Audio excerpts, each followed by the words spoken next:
I really should check the length before I say I'm going to watch things. I don't know if we can watch this whole thing. That's a lot. Unless I do like 2 times speed, and then even then it's going to be like half an hour or more. It's come to my attention that a lot of people online do not understand what a grifter actually is, at least in regards to the culture war we see online. The culture war. There are multiple types of critics out there. Many offer their perspectives on media, and while you might not agree with them, they try to make an argument that's compelling to convince you of their perspective. This guy's voice is annoying already. Already. What's fun about a movie full of ugly, slimy, mean-spirited, gloppy little It's Gremlins. Others are entertainers, less interested in giving you insight, Nostalgia. and more Wait, interested in no. giving you a fun 5 or 10 minutes. Some argue in bad faith, Who the fuck and is some that? argue to push an Synthetic agenda. Man? Oh, wait, no, that was fucking just a robot. Sorry, that was not Synthetic Man. I don't know. I'm trying to name these people, and I only know half of them.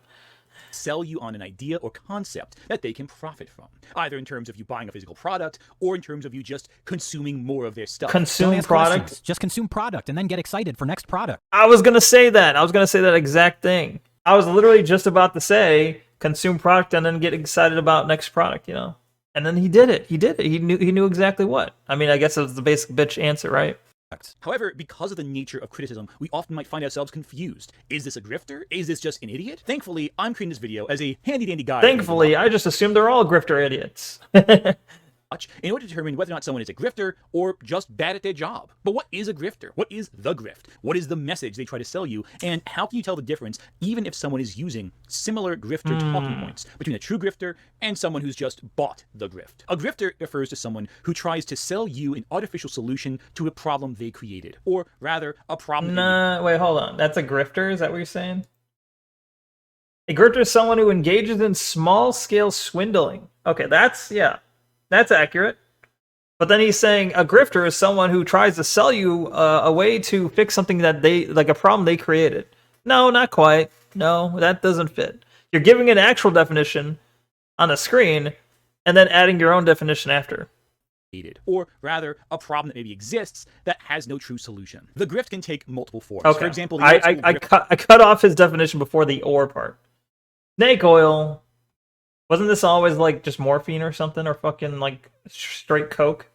Heroin, maybe? It was that of the snake oil salesman. I have in my possession serums and potions for every malady and misfortune that could possibly be said. A wandering traveler such as yourself. People are just so desperate for a solution, they just bought hold of it. A critical grift usually takes the form of a critic arguing that there's a problem in the entertainment industry, and that the solution is targeting some nebulous... So could it not be possible? I guess we're going to get the answer, but I'm like, could it not just be possible that there are issues in the industry and they're calling them out? Is that not possible? What if they're not selling you anything? What if they're like me and I react to a video, I'm like, fuck these people. But I'm not selling anything, you know? You don't, it's free, it's a free show. Unseen force, be it a studio head, a group of people, fans, etc., in order to improve cinema, or that cinema is being ruined by an active agenda being pushed behind the scenes. What? That's a nice argument, Senator. Why don't you back it up with a source? My source is that I made it the fuck up. They will never have actual concrete proof this agenda exists. Senator. However, they will often point to tropes, ideas, concepts, the appearance of certain actors. Who are these people he's picking on? Is he picking on like these small time, like vaguely like anti-woke movie channels? Like, I don't know who these people are. Is this a big group?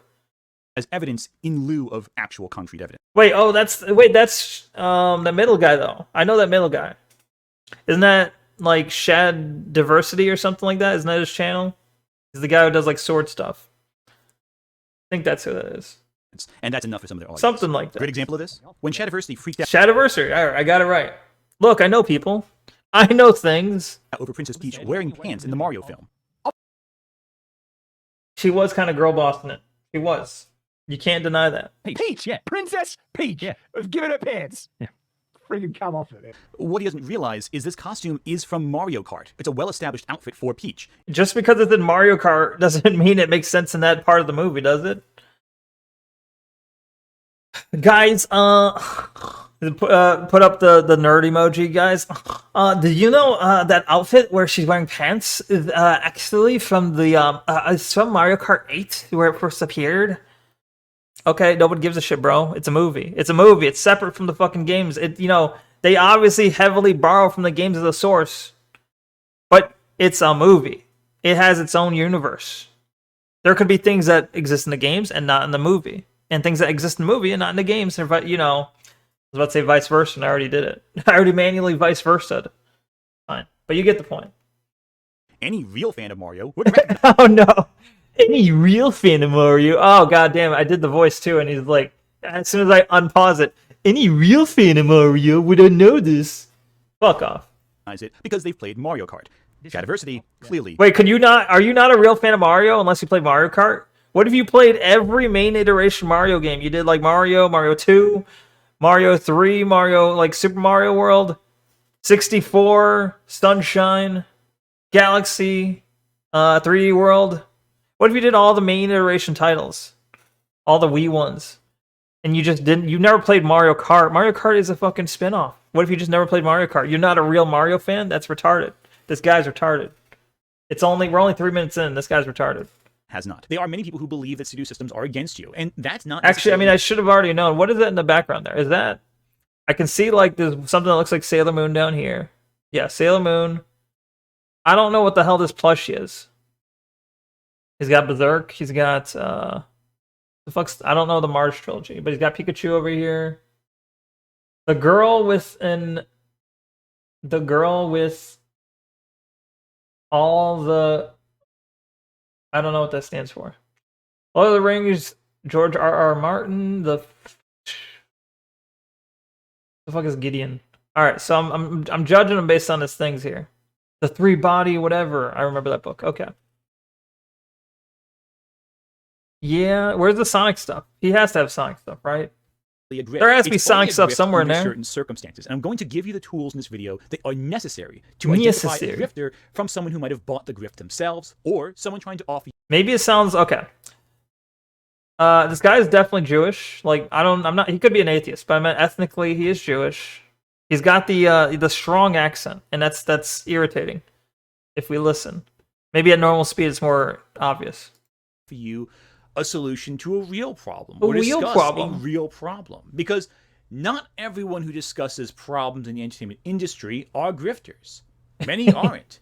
Even if they disagree with But this is going to take forever if we do it at normal speed. Grifters. And that's a distinction that's important to make. So what is it's important to make. Movie critic? Some might say I think that's what you mean. To give context to the emotions you feel when watching a movie or reading a book. To illustrate how one properly contextualizes information as opposed to improperly contextualized information, I want to play two clips real quick. One is from OSP's Mary Sue video, and the other is from... He should use... Okay, maybe I'm biased, but he should use his cartoon avatar more often, because it's a lot easier to look at than his actual face. You know, that he should probably... His channel should just be the cartoon avatar. Now, to be clear, there are stories with a character at their center where the character isn't a Mary Sue. The distinction is that a Mary Sue warps the way the world works around them. Glorifying the Sue is prioritized over maintaining the established characterizations or the straight rules of reality. A hero might be at the center of the story. All right, hold on. She talks too fast for 1.5 times speed. Hold on. For her, I gotta go normal speed. Warps the way the world works around them. Glorifying the Sue is prioritized over maintaining the established characterizations or the straight-up rules of reality. A hero might be at the center of the story, but they won't be the only important character. Luke might be the one blowing up the Death Star and saving the day, but Han's the one overcoming his personal demons and swooping in to save the kid's life at the last second, and Leia's the one sacrificing everything to get the plans to the rebellion in the first place. And we can't forget that the main drama in the story is caused by the presence of an equally fascinating villain to oppose our main trio. And that's the main false positive. I don't think it was her choice. She didn't choose to sacrifice everything. Vader just blew up her planet. Like I don't think she. If she had the options, I don't think she would have chose that. Here, there's a difference between being the hero of a story and being the center of the universe. Now, full context was given. Every detail was elaborated, connected to the core argument being made, and it never once made any sweeping statements. She was always very focused on the core mechanics of what she was talking about. Okay, so what's the issue? Context to the audience as to what a Mary Sue was. Is this a good example? How a character loser, nerdy loser. Yeah, 100%. Demonstrates the point she's trying to make. Now compare that to to It's the worst thing. Okay, so this is the bad example. Okay, so that was good example. Here's bad example. And funnily enough, his good example is this is a girl criticizing nerd stuff, so she's okay. Now this is a boy criticizing girl or criticizing what did I say? I think I might have said that wrong. But this is a girl criticizing comic books and stuff, nerd stuff. Now this is a boy criticizing nerd stuff. Clearly, which one's right and which one's wrong? Gee, I wonder which one he's gonna have favoritism for. Either way, I mean, you can easily cherry pick this. That's the thing. He can easily cherry pick. Here's a girl because there's a lot of girl channels who do a very shit job of criticizing nerd stuff. So he cherry picked the best one he could find, and now he's looking for the worst, probably male example he could find. Found just a robot, so close Close to the worst, perhaps. Let's hear it. I have ever reviewed yet. Our main character, the Lark, is a badass woman who will save the Waldo. Her and the other Waldo? guy get locked up, but she's too cool for the rules and lock picks her way out. Whoa. Other than her swordmaster, who is also a woman, by the way, no one else stands a chance in a duel with her. This is bad, Also, though. she is the mother of the most important character in all of the Witcher lore. Okay, the argument here is that a character's a married. He's like, yeah, that's good. He's clearly being racist. So it's racist and sexist. So therefore, he's bad. He's bad at criticism. Big nose. Suit Yeah. because they can pick locks and fight good with sword. What context that? Where- actually what- offer to the what's her audience? weakness? Does it actually make a connection? What character between flaw the does she trope of Mary have? Sue and what happens in the show? Does it articulate clearly what's going on? This is an example of an incompetent critic. Others might. No, that's an example. I mean, I don't like Just a Robot, but that sounds very. What he showed and said, that all sounds very stupid. Not saying he's stupid in that specific clip, but just that he did demonstrate whatever piece of media that was. I very much don't want to watch it. It seems like trash. Was that the Witcher TV series? I don't know. Could have been Lord of the Rings for all I know. They're all the same now. Argue the critic looks to see if a story or work of art accomplished the goals its artist intended for it when making it. What was the artist trying to accomplish? Okay, but when you have a TV show that's based on a book, the people who are making the TV show shouldn't be trying to accomplish a goal. Their goal really should just be displaying the work that was in the book, displaying what was already written for them, not creating their own agenda and shit. Incompetent critic then looks in the mirror. Right? He should. I have a feeling he can't bear to look in the mirror. Let's see. All right. What did they do that aided them along this path, and what did they do that impeded their mission? To illustrate this, here's a clip from Siskel and Ebert's review of Jurassic Park. They're back after millions of years. Dinosaurs, of course, in Steven Spielberg's Siskel Jurassic and Park. The Ebert. bottom line is that his special effects dinosaurs are truly thrilling, but unfortunately his human characters are not. Sam Neill and Laura Dern play archaeologists lured to a billionaire Richard Attenborough's nature The original park where he's Jurassic grown some very Park. real dinosaurs. He's looking for the scientists' endorsement. They're looking at the dinosaurs, and so are we. Jurassic Park has a number of peak thrills at the level of the attacks in Jaws, and it has moments Stick to of the real source wonderful material? when the Yeah, animals are lost, exactly. the film really lags. Welcome, And that's what Red you think Corn. about How you doing? Jaws, which had three marvelous characters hunting the shark. Jurassic Park only Welcome, has welcome. Goldblum. The rest of the crew stands around and smiles or schemes. Still, thumbs up for me. The action scenes are really enjoyable. Needless to say, I deeply disagree with everything that Siskel and Ebert say in this review because I think it's a fantastic movie and the human characters are. He just said it was good. But again, it's a review. It's perspective. I disagree. Didn't he? He just got done saying he gives it a thumbs up. I thought that he enjoyed it, and he's like, I disagree with what he said. I think it's a good movie. Are you even listening? They offer their perspective at this time, and they're not trying to grift you or suggest some studio agenda is behind everything. Another example of this is this clip from Bravo's 100 Scariest Movie Moments from the early 2000s, where the movie The Last House on the Left is discussed. But what's interesting here is they have both a critic and the original director Wes Craven talking about the film. It's revolting and horrible and shocking and visceral and taboo-breaking and nasty and unforgivable. You say taboo-berating? That's not a word. Did I just mishear him? Hold on. What the fuck did he just say? And shocking and visceral and taboo-breaking. He did say taboo-berating. What the fuck's that mean? That's a fake word. He was looking at that girl running, and he's like, taboo-berating. That is a fake fucking word. It became a sort of political statement about the nature of repressed violence in American society. What I love about this is that it shows the critic taking Wes Craven's film on Wes Craven's terms, interpreting the film as he intended it to be interpreted, and seeing how the violence aided it in its grisly message. That's an option. Or just say it's a horror movie. It's not that horror movies don't typically have that deep of a message. It's trying to shock and thrill you. Did it accomplish that? All right, then it's a good or bad horror movie. Good or not, you know? Roger Ebert wrote many reviews in the Chicago Tribune about how certain movies just plain fucking sucked. I hated this movie. Hated this movie. Hated it. Hated every simpering, stupid, Hated it. audience insulting moment of it. What movie was that? Online, where everyone has a voice, intelligence is not always the case. Of course, that's not You to say guys that are people before the internet intelligent were like me. informed and able to make critically fair assessments of media. Mazes and monsters is a far-out game. Swords, poison, Far out. spells, and killing. Hey, it's all imagination. Is it? Back in the 80s, slasher films Is it became though? popular, there was a lot of controversy regarding the film Silent Night, Deadly Night. Oh my Silent Night had a lot gosh. of people protesting Milwaukee, out of fear of it being Wisconsin. inappropriate for children. This was not grifting because their outrage was genuine. They genuinely believed that this was going to cause irreparable harm to their children. Okay, so it's not grifting if you genuinely believe it. He's made that now that's a distinction. If you genuinely believe what you're saying, it's not grifting. So when you brought up that example of just a robot and saying that this is a bad example of, you know, criticism, so he wasn't grifting then, right? He's not a grifter then, because I believe he genuinely believes what he's saying. Children watching a movie involving what they believe to be a killer Santa Claus. The movie is not about a killer Santa Claus, however. The advertisements made it look like that. Really? But that's not what the movie was about. What's However, it about? Just because they're not grifting does not mean that no one stood to profit from the outrage. And Silent Night, Deadly Night now has the distinction of joining I Spit on Your Grave as one of the 2 most contemptible films I have seen. And I don't mean to think it's campy. It really is quite awful. But the producer claims critics had other motives for reviewing the film. They were coming off an Really? enormous amount of publicity on that picture, and I think that they knew that by reviewing that picture on their show, they would get higher ratings. And Richard Barmack produced it. You people have nothing to be proud of, even if you made a few bucks off of all the negative publicity. Whoa. So they reviewed a movie because they knew reviewing the movie would give them publicity? Aren't they already in the business of reviewing movies? Isn't their bread and butter reviewing movies? So no shit, reviewing a movie is how they get their fucking views. If that's how they get their fucking views, and you're saying they knew full well that reviewing this movie would help them get more views. Yeah, no shit. No shit, Sherlock, of course, yeah. Fucking brilliant deduction. It's literally how their entire business works, how it operates. So yeah, no shit. It's a no-brainer for them to do that. That doesn't make them grifters. Unless you're trying to imply that they knew full well that they misrepresented the movie, okay, maybe that would be a different story. If they misrepresent the movie for views, for ratings, that's a different story.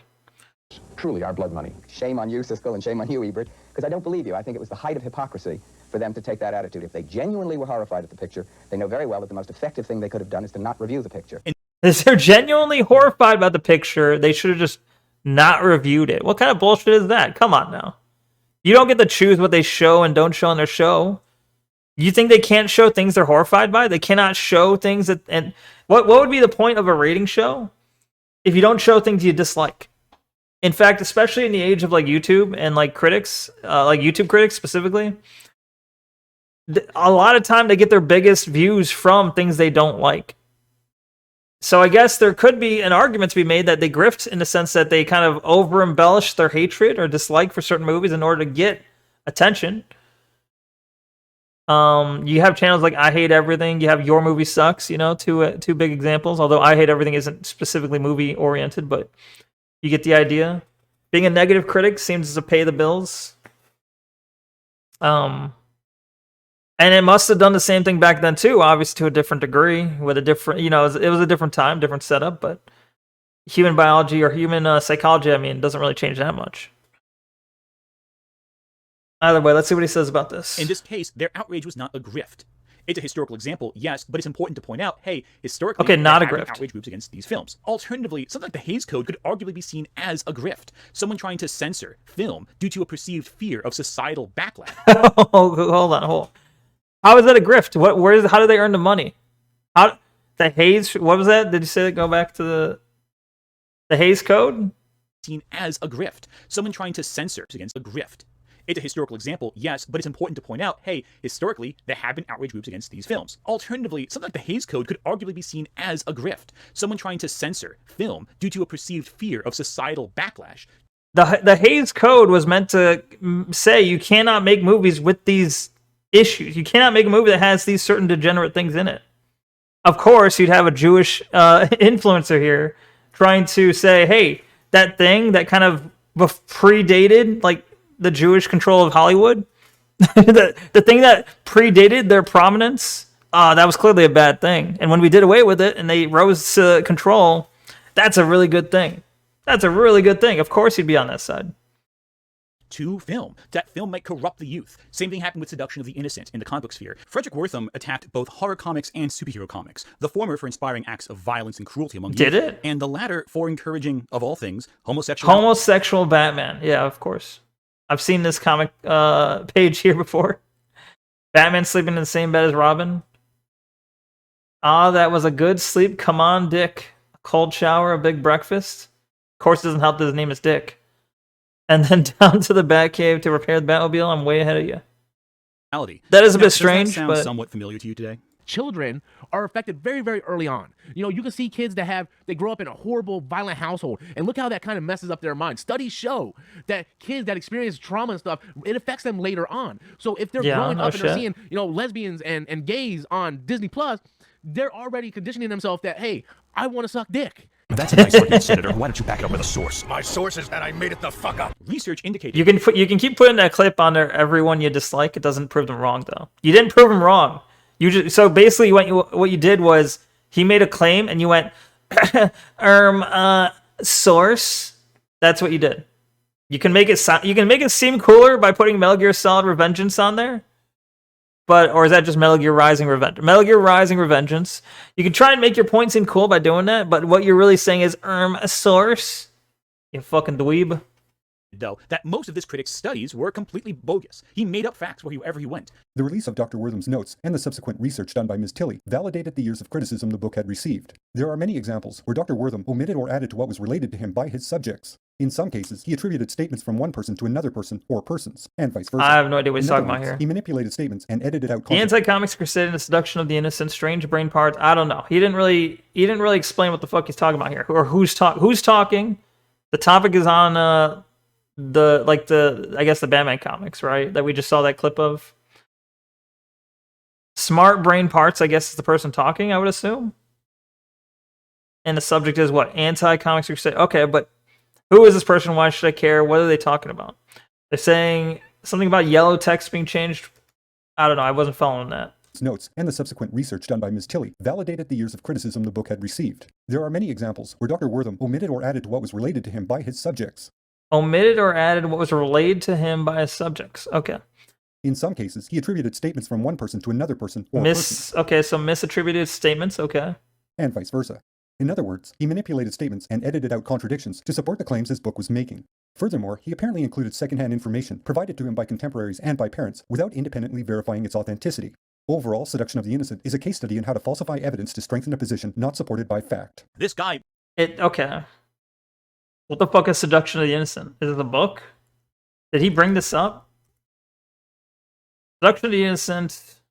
received fear of societal backlash to film. That film might corrupt the youth. Same thing happened with Seduction of the Innocent in the comic book sphere. Frederick Wortham attacked both horror comics and superhero comics. Okay, so it's a book where he attacks horror comics. Okay. I guess I wasn't listening too deeply. Okay, I actually have no... I don't care about this random book that you read that you think is cool. That the comics were saying things that weren't actually happened. But he played on the uncertainty and ignorance of his audience in order to convince all the way up to Congress that comics were somehow corrupting the youth of America. In my opinion, there's no difference between what these guys did and what modern-day grifters online are doing. The only difference is they're doing it directly to the audience as opposed to petitioning Congress to make moves for them. Are people not allowed to give their opinions on comic books? Are people not allowed to talk about media they like and don't like? One's a politician, one's just people with a fucking webcam on the internet. Two tiers right now. The first being critics you just don't agree with. There are many critics out there who I personally don't agree with. For example, John Campea. John Campea, I think, is the personification of that one red letter media meme. Don't ask questions. Just consume product and then get excited for next product. A lot of that crowd from the AMC Theaters group. I don't know who that is. I've never seen this guy. They tend to have this kind of mentality of just hyping up products and projects. And I didn't always think they made a lot of sense, but I do think that John Campea is authentically a critic. I don't agree with him, but he is a critic. His style of criticism does lend to the idea he understands film, he understands storytelling, and works to uncover if a work is enjoyable, what the audience feels when watching it, as well as if a work accomplishes that which its creator intends. Another critic who I personally disagree with a lot, who I think has bought into the grift but is not a grifter themselves, is Jeremy Johns. Jeremy Johns is a hugely popular critic on YouTube, and I just have not connected with his views for a very long time. Who cares? Why even include this part? Trilogy kind of... Where are we? What weird alternate dimension am I in? Another Jewish guy. All right, you like Jewish critics. Got it. Get to the point. The fact that he was the only critic to positively review the movie What is a Woman, the Daily Wire weird docudrama comedy thing, whatever, kind of indicates that he does lean a certain way that I personally do not. And I'd already heard the comparisons. I do that he provoke a reaction of his audience. He has a political agenda that aligns himself more with a side I personally disagree with. Are these experts? All right, I don't want to see this guy. Come on. The discussion, of course, because he offers a counter argument to a lot of what people on my side might say, but he is still a voice. He also did do blackface that one. that was a thing that he did. That was weird, I'm not gonna lie. Another tier I briefly want to touch upon are the reviewers as entertainment. Reviewers whose intention is there's not a lot to of actually give you insight. that's a huge thing. Reviewers as entertainment. Yeah, people do watch people watch reviews for entertainment. Like that's huge on YouTube. Absolutely. Site, but just entertain you for about a half hour or so. This is the Nostalgia Critic section. Someone whose reviews are not very insightful, but are more focused on creating jokes and memes based on the movies. This is also where I put CinemaSins. These groups of people are people who go into every movie with the same intention, to criticize, to find something to make a joke about, to have memes made about them. Of course. And these guys aren't really critics. Not really. They don't really offer meaningful critical analysis because the entire time they're focused on providing a product for you to enjoy. Looks like so can they not do both? Can they not make jokes, make memes, but also do genuine criticism? Is it impossible to do both at the same time? Is it because they're making jokes you don't think they are the quote unquote like what was the word you used? Like I don't know. I can't remember the exact words you used, but are they not actual critics to you? Are they not genuine critics because they make jokes, because they make lighthearted fun of it? You can have an absolute garbage TV show and make fun of it because it's just that bad, and genuinely have genuine criticism that it's awful. These aren't mutually exclusive.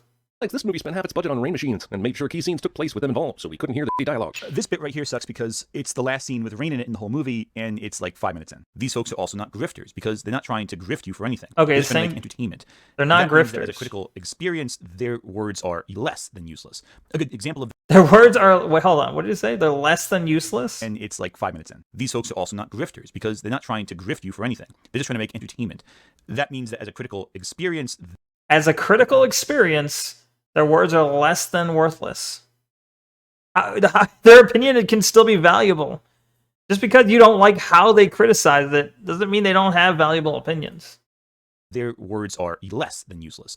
A good example of this is the Nostalgia Critic Sailor Moon episode, which I think is his worst video, period. 14-year-old I've never seen it. Uses magical powers to look slutty and stupid. Talking cat tells her how to fight crime because she's so stupid. Surrounds herself with smarter girls that make her look even more stupid. That's Sailor Moon.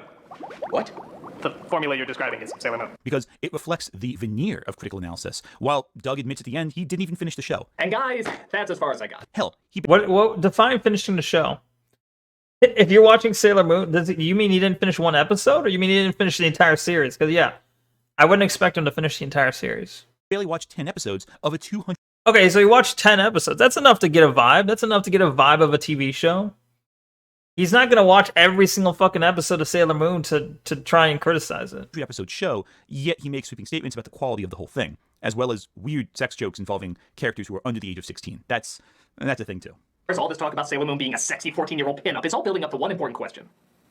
Given this information, why did I still put her in the top 11 hottest anime women list? I didn't know! I swear I didn't know! I mean, look at the way they're drawn, man! And then right after that scene, there's this moment. Oh my god, this is awful. Turn that back on. Who said that? I did. Penis? Yeah. Oh, dear God. Remember that part? I do. Why do you? He's like in his head. He can't get it out of his head. It's like this. I was gonna say the stupid sexy Flanders, not this clip. I was actually gonna go with a different Simpsons clip, the stupid sexy Flanders, where he says it feels like I'm wearing nothing at all, nothing at all, and he can't get Doug Walker's penis out of his mind. Maybe. There's another type of bad critic that's worth discussing, who's also not a grifter, but is bad, and would deserve to be called out for it. The bad faith critic, or just the bad faith. You see, bad the thing faith with Jeremy mentioned. Jones and John Campea is that neither are bad at what they do. They both offer a perspective that I don't agree with, from a lens I don't agree with. What they point out is still a fair point, even if I don't agree with it. Is it though? Is it really? There are many critics out there who look for the worst possible read of a work. In many ways, they might misrepresent the work. They intentionally look for the worst possible read? What do you mean? Work. Not so much for a grift, but for the entertainment value of a video. And I'm not saying that every critic has to be right, if right even exists, but there are many critics out there who do tear into a work in a way that's just absurd. I get you. Okay, I get what he's saying. He's saying that their job is to really criticize. So they go after something and then basically take it all, like, it could be maybe an all-right movie, but they take everything the movie does in bad faith, is his argument. And therefore, they're just like nitpicking everything about the movie, saying it's bad, this, that. They're not even giving the movie a chance, essentially.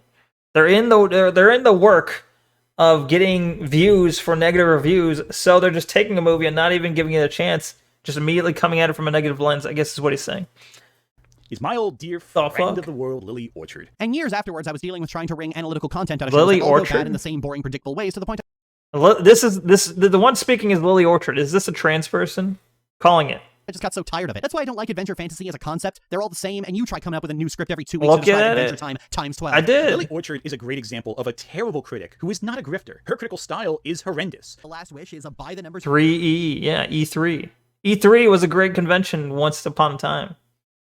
E3. adventure fantasy that stole its aesthetic from Kingdom Hearts and its theme from Soul, but it had a red-eyed edgelord furry as the bad guy, so clearly it's the savior of animation forever from those evil chick flicks. She fails to comprehend basic information in front of her. But the superficially mature is something that only young teenagers enjoy, and that's fine. Most people grow out of their that's for babies phase, but even when they do, they probably still find a certain childish glee in splatter movies. Childish glee in splatter movies. There is no gore and almost no blood in Psycho. No one has ever called it a splatter movie. Did you even watch it? Okay. Chances are she didn't watch it. You've never seen the movie. You probably still know that Psycho scene with the drain where it drains down. I don't know if that's blood or if that's like shampoo, but either way, everyone knows that scene, right? Movies misrepresents things. Mature animation sims will often point to Studio Ghibli as the gold standard for adult animation, but I always ask them what their favorite Ghibli film is when they do that, because 9 times out of 10 they'll say Princess Mononoke. A pretty standard kids action. Are you serious? Who the fuck? You are fucking retarded. Yeah, okay, I don't like this person. 9 times out of 10 they'll say their favorite Ghibli film is fucking Princess Mononoke. No, I don't believe you for a second. I don't believe you for a second. No. 9 times out of 10 they're gonna say Spirited Away, because that's the most basic bitch fucking Studio Ghibli film that anyone could have seen. Like, if they've seen any of them, they've seen that one. An adventure film that follows Miyazaki's usual environmental themes. It's Nausicaa, but with face paints. Kids, would you step outside for a second? Twists ideas in a way that's so bizarre, and it makes me question, what the fuck is she thinking? But is she a grifter? No. She's not trying to sell a specific idea. In fact, I'm not even sure she has a consistent idea at all in her head. But she offers a very bizarre worldview, one that she has trouble explaining to her audience in a way that's interesting. A lot and of she gets trans angry people. at things all the time and looks for the worst possible interpretation. Bizarre worldview. Her review of Delicious in Dungeon is by far one of the worst reviews I've ever seen, and all of it depicts a presentation of her brain that shows she doesn't really get what she's talking about. Frankly, in a review of Delicious in Dungeon... But is it entertaining, I guess? So you're saying she's not selling something, but doing bad faith reviews, or even just maybe not even bad faith, but just nonsensical reviews, just because maybe she doesn't watch it, maybe she doesn't understand what she's seeing, but she does these things more so for entertainment purposes. Is that what he's gonna say? Comments on Laios, autistic icon Laios, are concerning. I can't stand Laios. I find the balance between his inability to match the tone of everyone else in the room Autistic and the point where he icon? starts Fuck taking off. things seriously are so wildly out of balance, he just comes off like a dick. In all her rambling incoherency, all she managed to do is prove she doesn't understand the character of Laios and how he is disconnected from the world, both socially She doesn't understand the character of Laios. and emotionally, due to both his upbringing and implied autism. Maybe she doesn't, but she's I don't been know. capable of actually relating and understanding. I've never read the manga, I've never seen the show. Or perhaps painfully related to It's her. just irritating so hearing she this fails guy talk about regard, anything. in spades. What? And the problem Why did that little section have no audio? Autism affects the way you think and express yourself. She fails this regard. Your early childhood development was sabotaged by neglect. In spades. So this part has no audio for some reason. Stop obsessing over the coffin of Andy and Lele Lily. What? And the problem Was that supposed to be a is that joke? An autistic person's Did you disposition cut the is often audio? attributed solely to their autism and not to anything else that informs your personality. And not just by neurotypical people and fucking autism moms, autistic people do this as well. A neurotypical person is allowed to be a petulant little antisocial asshole, but if an autistic person does the same thing, people often go, well, that's the tism for you. Laios' autistic traits are hyperfixating on monsters and looking at social cues and going, huh, I wonder who that's for. But he's also such a nihilistic misanthrope that he doesn't really care to address or consider either of those things, which compounds both of those issues, not least of which... Ignoring the fact this read is really ridiculous, it's also staggering how she could watch scenes like this and think Laios hated humanity. If it was so hard to be around Alright, I've never seen this anime. Get over it. She boils things down to a level that's overly simplistic when they should be complex, and overanalyzes simple ideas when they're simple. Add to that her tendency to get angry at shows that she's recommended to by her peers and audience. I have a rule about not taking recommendations. You see, when I was 11, my brother and his friends made me play a really sad visual novel about a girl dying of kidney failure, and ever since then I've had trust issues. It's also why I have a rule about going into everything pre-spoiled. In general, recommendations are sought for affirmation first and foremost, and as the average schmuck in the YouTube comment section knows about... Going into everything pre-spoiled? What the fuck? Fuck it off. Like, how can you do this? How do you live like this? As a kid, I was, someone told me to read a visual novel about a girl dying of kidney cancer, whatever the fuck. And now I never want to be surprised by a piece of media ever again. Never again. I will never go into anything without it being pre-spoiled. That is a fucking mental illness. You have mental I mean, aside from the obvious, okay, this is an additional mental illness. Jesus. About as much about your taste as they do their own. And frankly, her refusal to engage with ideas that others present once she comes to a conclusion herself. I swear, covering anime when you aren't a weeb is like saying Bloody Mary in the bathroom mirror. If you're negative, you're gonna have the screeching of 1,000 illiterate fucksticks descend upon you like a horde of sweaty, unwashed, transphobic bats. And if you're positive, you're gonna have different shows recommended okay, we called it. Understandable to the downright deranged. These are all the shows someone has tried to recommend me in earnest for some reason. Frierin's good though. I don't know about the other ones. Is that Attack on Titan's okay? Frierin's good. I don't really know the other ones. She's not a good critic and is really bad, especially due to her tendency to demonize creators that she doesn't like, as well as her own critics. Case in point, me. Me. Say, Lily does not get writing. For more details, watch this vid. Oh, it's another one of your vids. Is that it? But I'm not trying to be. I'm not bitter or anything. I think she's ridiculous. So again, won't miss an opportunity to make fun of Lily Orchard in here. But I will give her this: she's not a grifter because she's not selling anything. She's not clever enough to. Does it not count if you're selling your own channel though? Also, don't forget, she also is accused of several awful, actual illegal things. Really? Can't forget that detail. Another critic I think is worth focus on that. What are you talking about? What is she accused of? You're just gonna gloss over that? You're gonna have a little tiny little gloss over? She's accused of some very illegal things. Fucking tell us, lay it on us. What the fuck do you? What is she accused of? In the sense, do I gotta look up Lily Orchard allegations? Google Doc. To say about them. That's what I should be covering. As someone who considers myself the Lorax of Harley Quinn, the person who screamed relentlessly day in and day out for years. The Lorax of Harley Quinn? What? For DC Comics to stop the horrific things that they did with this character that was once the fuck's that mean? Part of a children's Batman cartoon, I feel that it was only a matter of time. She speaks for that I would get around to doing this video. I do believe Jester Bell is a grifter, but I also have a hard time figuring out what she's even trying to do. What is she grifting for? Critical style is so what is she grifting? Scatterbrained and so unfocused. It's hard to figure out what she's even talking about half the time. Explaining the worst relationship in comics and why that is Harley and Ivy. No contest, no argument. Why I think that this is objectively the worst relationship of all in comics, and that fallout will be very interesting to explore. Here's a good idea. Have a point. It makes it so much more interesting. She did have a point. She had a very obvious point. She thinks that relationship dynamic is awful. Wait, do you know Lily Orchard? I don't know her. I don't know her at all. But this... Why are you stupid, bro? Like, she said her point. She said, I think... Like, it's very straightforward. I think this relationship between Harley and Poison Ivy is bad. It is the worst thing ever. It is awful. Very straightforward point, not hard to understand. Very easy to understand. And he plays a clip that says, you have a point. She had a point right there. Very obvious. Unless the video is about something else entirely. That clip you showed me shows her having a very straight, solid point. Lily's chance to take a wild guess as what he did. Grooming? I'll take grooming for 500. Argument. Why I think that this is objectively the worst. Objectively. Relationship of all in comics, and that fallout will be very interesting to explore. Here's a good idea. Have a point. That was her point. It's so much more interesting for the listener. In many cases, she talks about movies in ways that seems like she just gave her else point. Talk about it and is echoing ideas off of that. It's very bizarre, and even though you can tell she's still selling into rage bait, I don't think she's as active a grifter as the stuff people can talk about later, who are more deliberate and more focused. What is she selling though? Because you made it a point that they're trying to sell you something. What is she selling you? Because you also made a point that other channels, you said basically that Lily Orchard was not a grifter because she's not selling anything.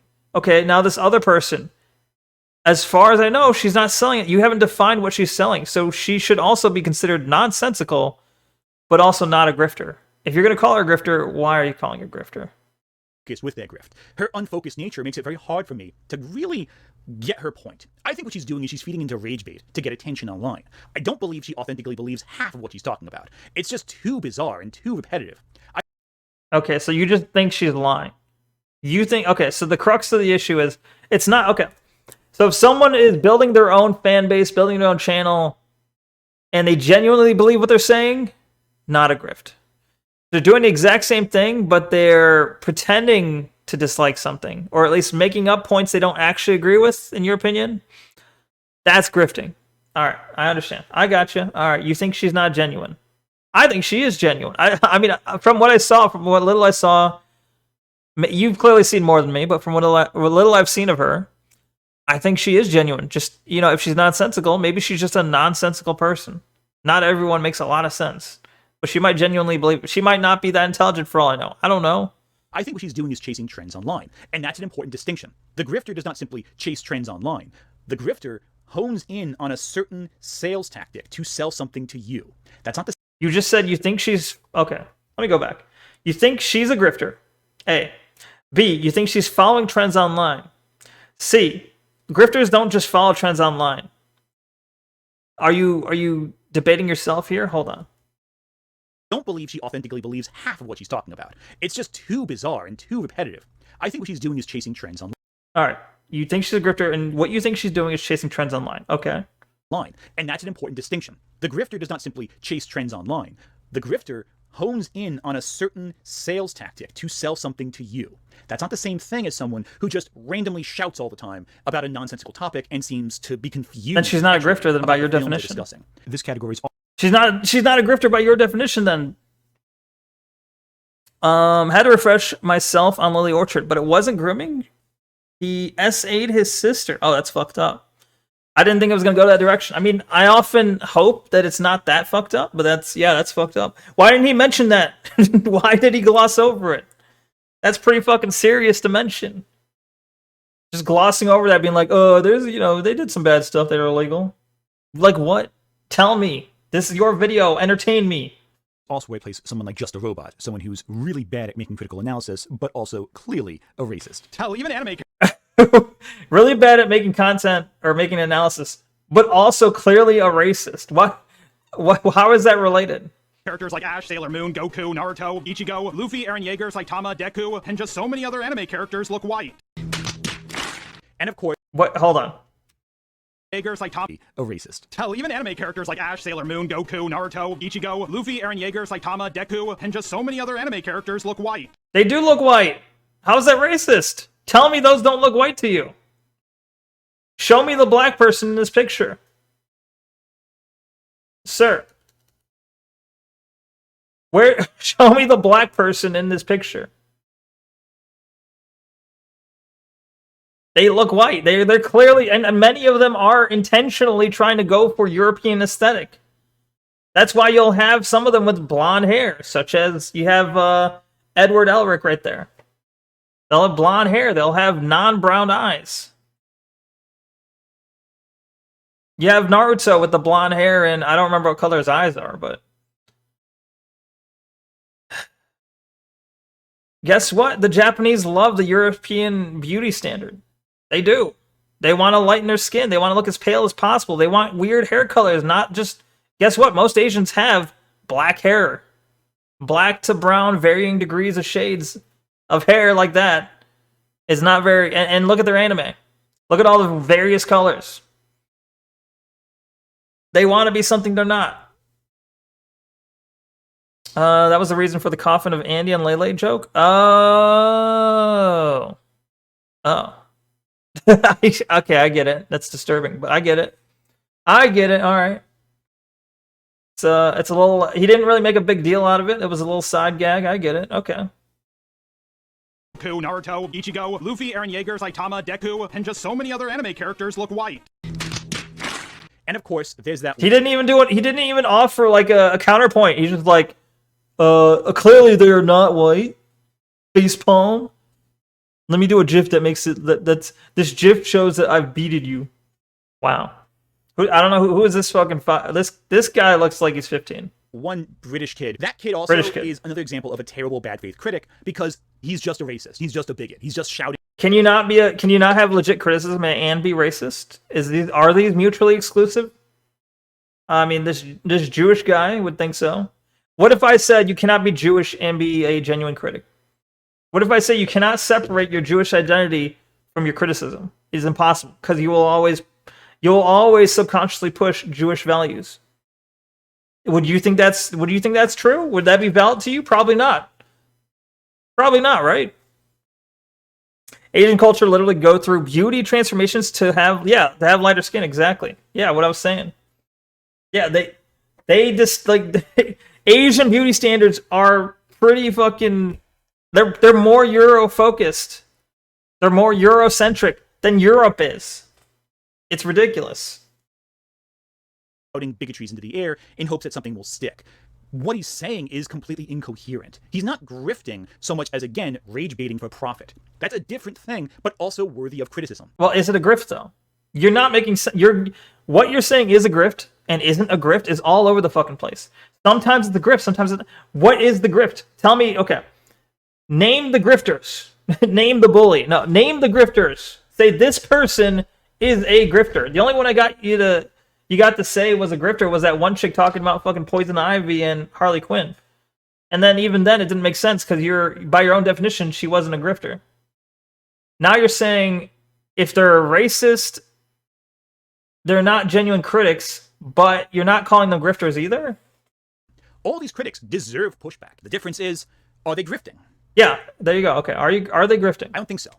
So who the fuck's grifting? You don't think they're grifting? Then who the fuck is grifting? Who's grifting? Are there zero grifters out there? What they are doing is rage baiting. And again, that's bad too. But is rage bait not grifting? I feel like this guy would say it is. Then we come across a really strange... This guy's rage baiting me right now. He's trying to rage bait me. Exception. I want to talk about two, separate from everything else, where we dive into real, full-blown grifters. And that's Mahler. Mahler is a strange... Oh, no. Artist. He aligns himself constantly... Oh, no. All right. He brought up Shad diversity earlier. I should have known it was going to come to this direction. We're talking movie critics, right? I don't know why I didn't consider that Mahler would come up. I see Rags in there. Mahler, Rags, Shad diversity. What? I fucking forgot his name. Heel versus Babyface, the one that was people call the Thumb, who was yelling about pronouns. Critical Drinker, of course, somewhere in here. I don't know these other people. I haven't watched EFAP in a long while, but I did used to watch a lot of it. Lily Orchard is a grifter rage baiter, to be honest, though. Probably. I don't doubt that. I'm just surprised this guy's not calling her a grifter then. I'm like, this guy seems so... We'll see. It sounds like he said he's going to start laying it out. Like, it sounds like at some point... Okay, there is a section here. Call it a little bit of a spoiler, but there's a section called The True Grifters. There's a section where he's going to actually start naming names.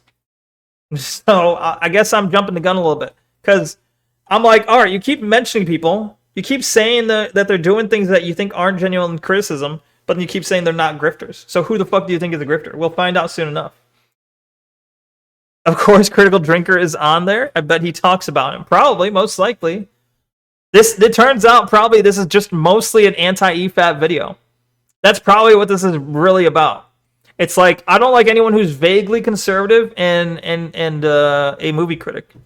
With real grifters. I was going to say, we're vaguely connected because you're familiar with a couple of guys from FNT, right? Or Geeks and Gamers? Yeah. Yeah, I see them every once in a while. We sort of make stuff together. Oh, you pals with them? Yeah. Oh, Jeremy, cool, okay. I'm very good friends with, and Ryan. I didn't know what I'm getting into. He's working with them actively right now with Eric July's little comic imprint. Hi everyone, it's Az here from Heel versus Babyface. What's the problem? The cat is out of the bag. And the cat's out of the bag. I'm very proud to bring you this. As well as aligning himself with the Critical Drinker on some movie projects. But I don't know if Mahler counts as a grifter. I think he counts, again, as someone who baits and pushes and all that, but I think he fully believes everything he's saying. Absolutely. A grifter is artificial. A grifter acknowledges that what they're saying is okay, that's fair. Nonsense or snake oil. I was going to say, yeah, I do genuinely believe Mahler believes what he's saying, yeah. It was that was the pronouns guy. True. Heel versus Babyface. Welcome to every video we make. We use one little thing and then we build a narrative out of it. Don't act like that's not what we do. I don't build a narrative. I give my opinion. What we do. You've made the same fucking video on the same topic at least 7 times a week, Ryan. And you're gonna act like we don't do that. We talk about one fucking thing and we make a whole video out of it. That's what we do. I talk about things that are in the news, and when something comes out that's an update to that, I talk about it, Jeremy. And guess what? If fucking there were more episodes of One Piece come out and I cared about something like that or something that was topical that confirmed One Piece here. So what? Mahler, I believe. So what? What you say? He's like flagging this guy, like, hey, look at everyone, attack this guy. He's a confirmed One Piece hater. Who cares? What? All right. I mean, if you like One Piece that much, I don't know. Firmly believes every single criticism he has that he makes I think he's just full of himself. There is an ongoing conversation about objectivity versus subjectivity. I have been made an example of by a handful of people as the channel who thinks his opinions are facts. He's just arrogant. That's Well, to be fair, yeah, okay. Fair assessment, I would say Mahler is kind of arrogant. He has the accent, which doesn't help. He has an accent that doesn't help, but he is a bit arrogant. He's a little bit conceited. Because I like Mahler. I watched a lot of Mahler. I do like watching his reviews, but he does portray his points as objectively true. Which, I mean, I would do the same thing, honestly. But I'm just like, I don't know if that's always the case. I don't know if it's always the case. Not every single time has he said something was objectively true, and it was. Not every time. Sometimes, granted, but I'm just like, Mahler is somewhat conceited. Somewhat. But I do think he's a genuine critic. He believes his points. Apparently, maybe he believes them too much. I'm in agreement with a lot of modern critics where sex scenes in movies is pointless, but that labels me as right-leaning for some reason. Yeah, that's kind of dumb. Sex scenes, I'm trying to think why they might have been added to begin with. I mean, it's like to, I don't know. Obviously, it's meant to entice. It's meant to, like, be provocative and such. But, yeah, I mean, I think there's no real... It always feels weird when they put in, like, it feels like a movie has to have a romance. They have to have some sort of subplot where it's a romance. You don't need that. You don't need it. Some movies it does help. Some movies it actually is a benefit. Many it's not necessary. And I wish more movies would get off like having to have like this kind of like it has to have this. It has to have a chase scene. It has to have a romantic interest. It has to have like a climactic gun battle. Like try and write your script outside the box a little bit. You know, try and come up with like unique scripts. I know that's easier said than done, but I'm just like, it does get tiring when they just constantly do the tried and true. Shad Diversity is the sword expert guy. He was on the panel. Yeah, I know Shad Diversity. Absolutely. But yeah, true. Sword expert. I know on EFAP they often talk to him about like when they're talking about a fight scene. They're like, all right, well, specifically swords in general. Like, if they're watching a scene in a movie and they're talking about how realistic it is and it's involving swords, they'll often ask him specifically. But yeah. What's the difference between Mahler and another critic who might be bullshitting? Give us a bad one. Because Mahler's not bullshitting anyone. He genuinely... You can have intimate moments without sex. That's true, too. He hyper-focuses on tiny details to the point where he misses the bigger ideas of what he points out. I've already made a video diving into Mahler's technique, but I think it's important to bring Mahler up because he's such an odd example in the critical landscape. And a lot of people point this out, too, even on Mahler's own subreddit. Hold on. If I had one criticism for EFAP, it's the way they critique things gives the impression that every film they watch, nearly so. It's the worst film that ever exists. They also tend to play this up with their scores, where everything gets like a 2 out of 10. I think this also made it so that most of the audience craves that negativity. Yeah, I mean, well, we've talked about this in the previous point where it's like your gimmick becomes hating movies. Like, Your Movie Sucks is a prime example because he's named after that. I hate everything. Everyone goes to his channel to see what does he hate today. What's this thing that he hates today, right? So, Your Movie Sucks. We go, what's this movie he hates now? You know, it does become their character, their gimmick at some point. I think this has also made it so that I read that. I think it sucks the joy out of watching things in a normal way. I think it may be stopping people from being able to enjoy things in a positive light. Not everything has to be a 10, but things that are 5 to 9 range both do exist and are enjoyable to watch. I say this as someone who has watched almost every EFAP that has been put out, except for the War Arc movies, because I really don't care for Shad. Damn. It also does make me hesitate to keep watching because I know it has this kind of I know this kind of negative has an effect on people. Negativity, you mean? And me personally, I want to find joy in things. Well, that's my piece. Crucify me as you will. Huh, well, fuck off. You're very much overstating your importance here. Your 8 upvotes. Crucify me if you will. That is just my opinion. In recent months and years, Mahler has become increasingly negative. He doesn't seem to have any fun anymore. Previously, he would have at least some contradictory opinions to his to open up a discussion. But now it seems increasingly that Mahler is antagonistic to any perspective that counters his own. A great example of this was his recent Superman review, where every single person on the podcast somehow just plain hated the movie and had an extremely negative opinion on it. I've seen a few people saying it's a 6. That's way too high, guys. With all of the stuff that there does seem to of course, be. It depends whether or not you agree, but I mean, with everything that sort of. The Superman breakdown is one of the worst EFAPs they have ever made, not because they didn't like it, but because they fundamentally do not understand these characters. There is a phenomenon, after watching like hundreds of EFAPs, like many, I don't know, several days worth of EFAPs, right? There is a phenomenon I've noticed where sometimes you'll have, and they've argued over this. I've seen little like bickering over this in certain EFAPs as well. But there will be an occasion where someone will have a differing opinion to Mahler. Like, okay, so it's all good. If everyone agrees with Mahler, it's all good. It's all peachy keen, and it keeps going as usual. Everyone keeps going. They flow, they hate. The hate will flow. They flow and hate. And they talk about bad things they don't like. They talk about the things how it did wrong. As long as you all agree with Mahler. The second you slightly disagree with him, and maybe I'm exaggerating a bit, but when you have someone who disagrees with him and says, no, I actually disagree, this is good, or whatever, you know, something that's different from what Mahler said, suddenly the whole show breaks down. The show stops. It's like, hold the phone, stop the presses. Everything comes to a halt, and like, hold on. We need to get to the bottom of this right now. And then it becomes, all right, now you're in a debate with Mahler. Now no, you disagree with me? Now we're gonna no, I'm right. It's my show. All right, let's talk it out. And then everyone on the sidelines is like, it is Mahler's show, so I feel obligated to agree with him. I mean, maybe they genuinely do. I'm just kind of painting a picture here, how it feels as a viewer when this happens, and it is sometimes uncomfortable to watch. It's sometimes uncomfortable to watch this dynamic. But then eventually they'll be like, either they'll give up or they'll be like, no, differences will be different. You know, we'll just say we believe different things. They rarely let that happen, but sometimes that'll happen, or they'll just reluctantly agree with Mahler, and then they move on. They'll reluctantly agree and then they move on. I've seen that happen at least. It's been so long since I've even watched EFAP. I'd have to say it's happened at least 2 to 3 times.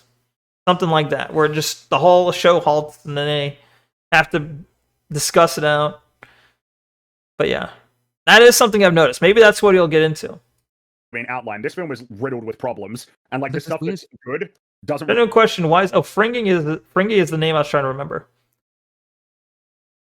Why is Fringy expecting Superman to be bad? Like, I know EFAP in general isn't looking forward to it due to James Gunn not being as good as he used to.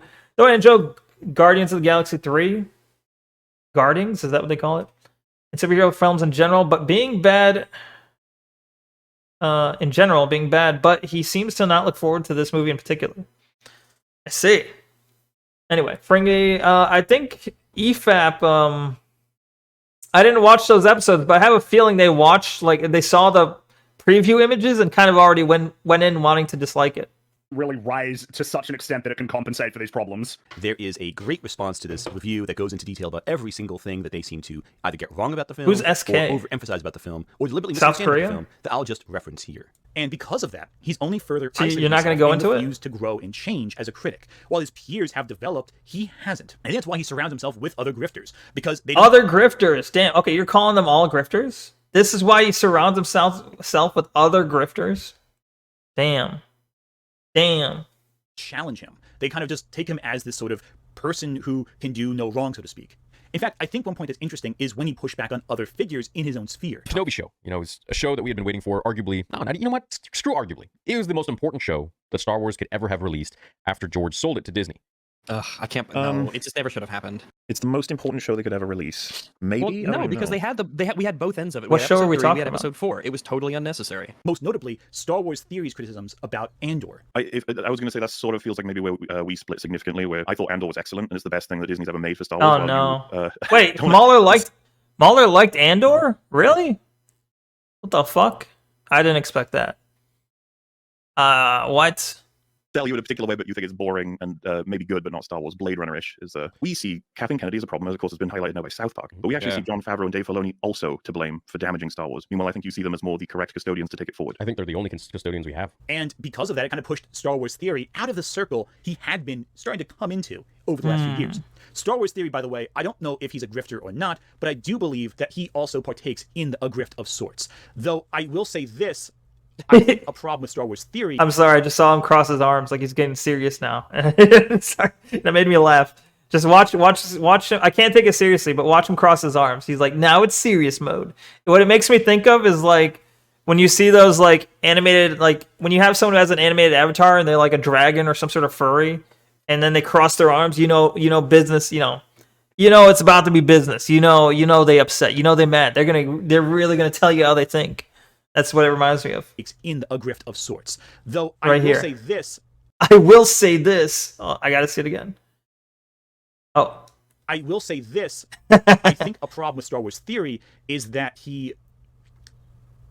No, Star Wars Theory is a grifter. What I'm talking about. What? What? Star Wars Theory is that he... No, Star Wars Theory is a grifter. What I'm talking about. Star Wars Theory is a grift that we won't talk about? Or we will talk about soon? What? Tier 5.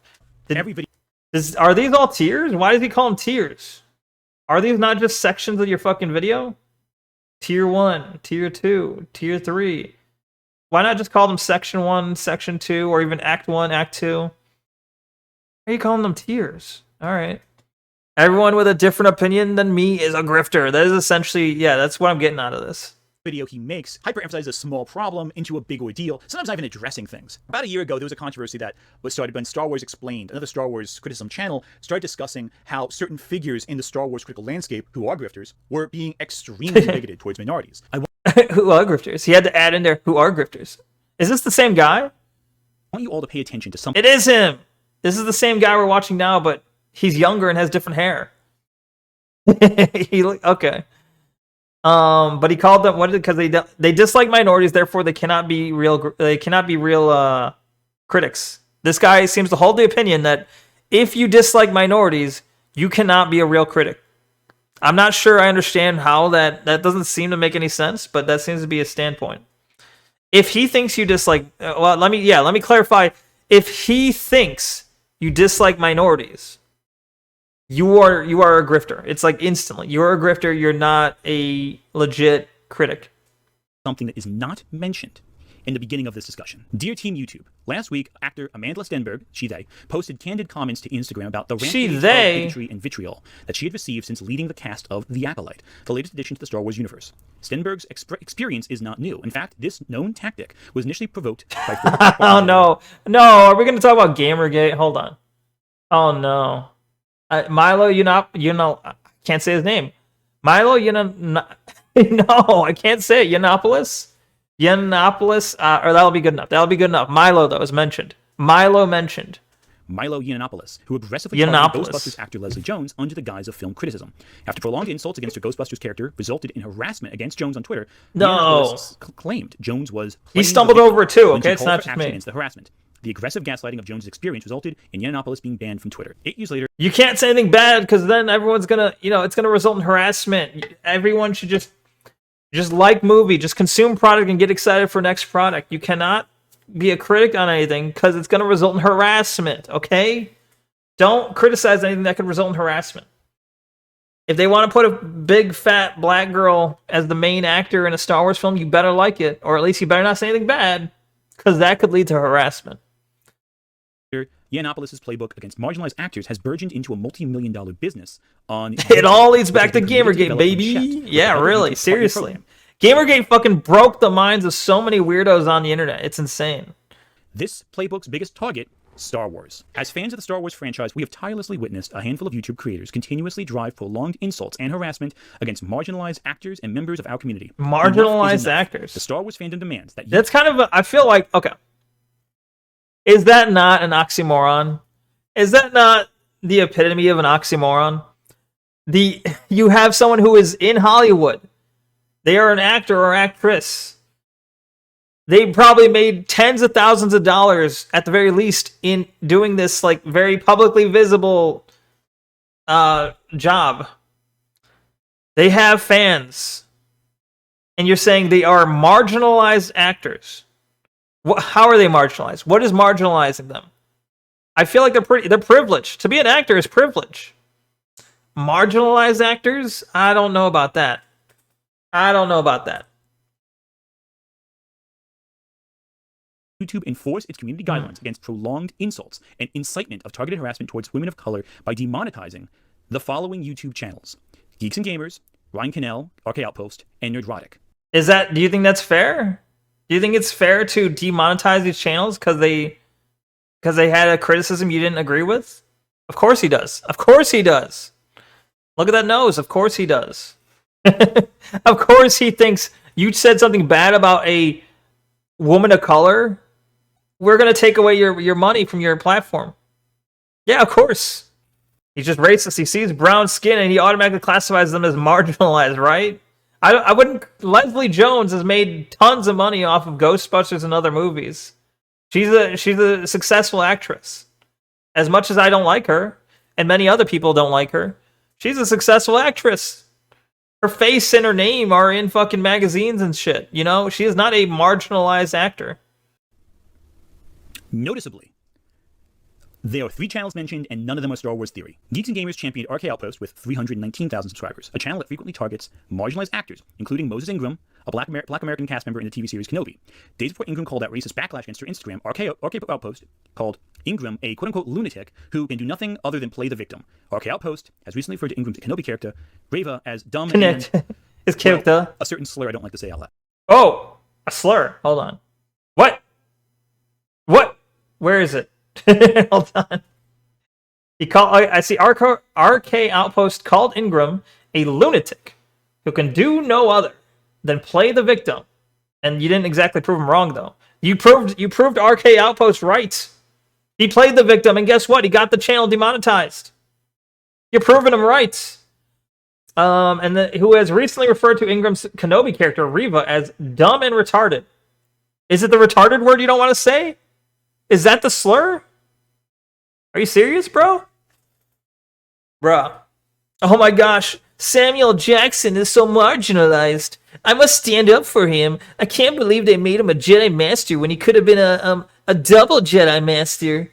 Anyway. They made this whole big statement, went into detail about all the details about the situation in Star Wars fandom, and they mentioned Star Wars Theory. Slur detector Neko on the case. Fine, I gotta sniff out the slur. Where is it? Where is it? I want to say it. Basically, yeah. Someone who was influenced by these grifters. The hate campaign against Amandla has been so profitable that many other major YouTubers have joined the attacks on Amandla. And this is where Star Wars Theory enters the picture. At the bottom of this document, You probably should have just clarified what Star Wars Theory was. If you're going to go to a whole section, your tier 5 is Star Wars Theory. You know what you should have started with? A synopsis or even just a brief paragraph, a summary. Could have been one sentence, but a summary on what you call Star Wars Theory. You should have clarified what that is first. Anyway, I guess he's getting to that now. Retard being a slur, you can't say how retarded, right? Right? Side note, including Star Wars Theory with 3.3 million subscribers, easily the biggest channel mentioned here. How many more good faith content creators will turn to profitable hate campaigns if this behavior is permitted to continue with no repercussions? And Star Wars Theory... How dare people have opinions? You have the wrong opinion. You shouldn't have a channel. We cannot support opinions we don't support politically. Fuck off. Fuck off. Let people disagree. Let people hate things. Bruh. Made the entire controversy about himself. Welcome to another video. This is one I didn't want to make. I didn't think I would have to make, but at this point I've kind of had enough. And we're going to go into a lot of detail here with fellow Star Wars YouTubers, Star Wars Explained, a few others. Just shitty to me in general. I'm going to tell you guys about my experience. These people who are leading a campaign, an organized hate campaign for years against me. And now I see that they've lumped me in with some of my colleagues. Wait, yeah, what is the source on this? This Dear Team YouTube. Who wrote this? Here's screenshots of their manifesto from the Star Wars girl, I guess. Star Wars girl is, I think, on the side of Mauler and them. Mauler and co. Here's screenshots of their manifesto. Can you imagine being that mentally unhinged? You get together as a group in attempts to tell down people just because they disagree and are more popular than you. These people need to see a psychiatrist, dear Lord. Yeah. Well, that's what I was saying, is the whole thing is basically, you disagree with me. You can't do that. You can't disagree with me. Get demonetized. Friends online to have our channels demonetized and essentially sending a letter to YouTube to abolish, destroy. I know Alex is behind all this, but he's just such a sackless guy that he just can't do it himself, and he has to have his wife do it for him. People aren't watching your stuff, even with all of the free press and extra stuff that Lucasfilm and Disney give you. I mean, maybe that should tell you something. Maybe people just don't like you. All while selling his replica lightsabers in every single video he made. Is it about This Week in Clickbait? Is it about Alex not being able to sleep at night and you having to freaking coddle him so that he could sleep because another channel was putting out content that was getting more views? 15% off sale is now officially How does live. this Go to disprove anything he SaberSchool.com said? right now and use code SaberSchool15 for 15% off the entire site. Now, how does that, you went all while he sells lightsabers? How does that take away from his point whatsoever? It sounds like you're just bitter. He got his channel taken down because he gave opinions that people didn't like. People are not, his channel wasn't taken down. It looks like his channel was demonetized because he gave opinions that were not PC. And he said that's stupid. People should be allowed to disagree, essentially, right? That makes sense. You would think as critics, people should be allowed to criticize things freely, yes, even if you disagree with it. Oh, but you don't think he's legitimately criticized. It's not legitimate criticism if he quote unquote hates brown people, right? So you just apply that to anyone. You can apply that to anyone. This person doesn't like that we put a bunch of brown people in this TV show. Their criticism is invalid. In fact, they are promoting a hate campaign. In fact, they should be demonetized. And what happens? Only people that you like, only people that agree with you are what's left. And it sounds a little bit like you're trying to control the narrative, doesn't it? And then you're trying to dismiss his point by saying, well, he sells lightsabers. What the fuck does that matter? How does that change anything? You said earlier that if they genuinely believe what they're saying, they're not a grifter, right? He sounds like he genuinely believes what he's saying. He said it and got demonetized for it. If he was a grifter, he would probably avoid saying things that get him demonetized, no? Am I saying Star Wars Theory is a grifter? Yes, I am. Yeah, okay, see, there you go. You're an idiot. All right. I knew from the start, but there you go. You've proven you're an idiot. And we got more to come because he's going to go down the path of here's all the grifters, right? Here's the first one. He's just outright saying, yes, this person's a grifter, outright. I'm saying that he rage baited to create advertisements to sell his replicas about an issue that didn't involve him. He put himself in there, and in all of his discussions about it, he was selling his toys, selling his business, talking about how any criticism of him is an attack on his business, an attack on the people he employs, and how dare this man, again, he made it all by himself. He made up a problem. Was he involved?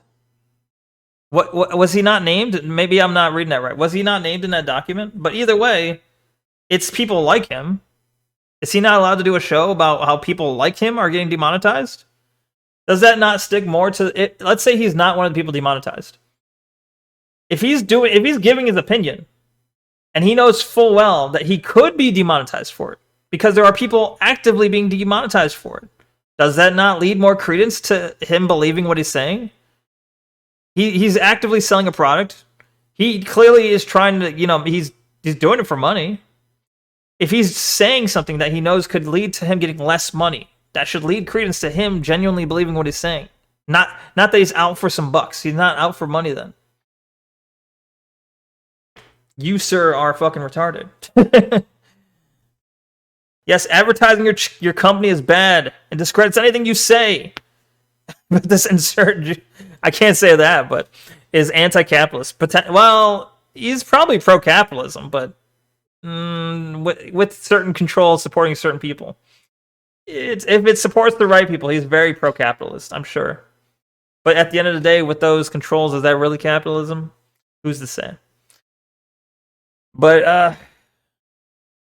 yeah, I don't know. This guy's not. He's all over the place. He's calling some people grifters. He's calling some people not grifters, and his definition for what a grifter is all over the place. He's not being consistent whatsoever.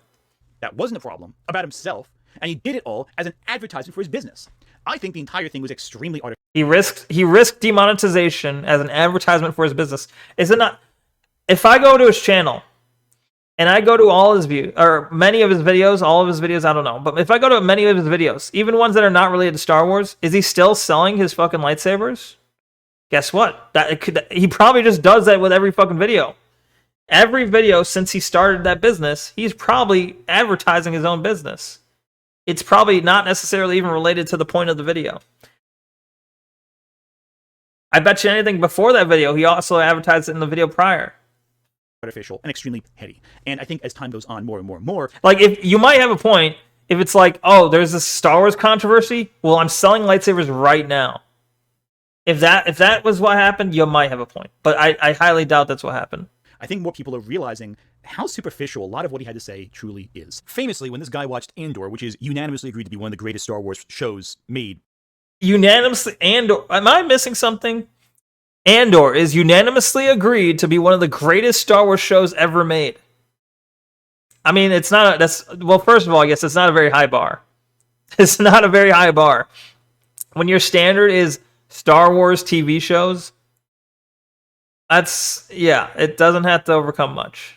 But all right, I'll let you see what he says. I've never watched it, so I can't really say, I guess.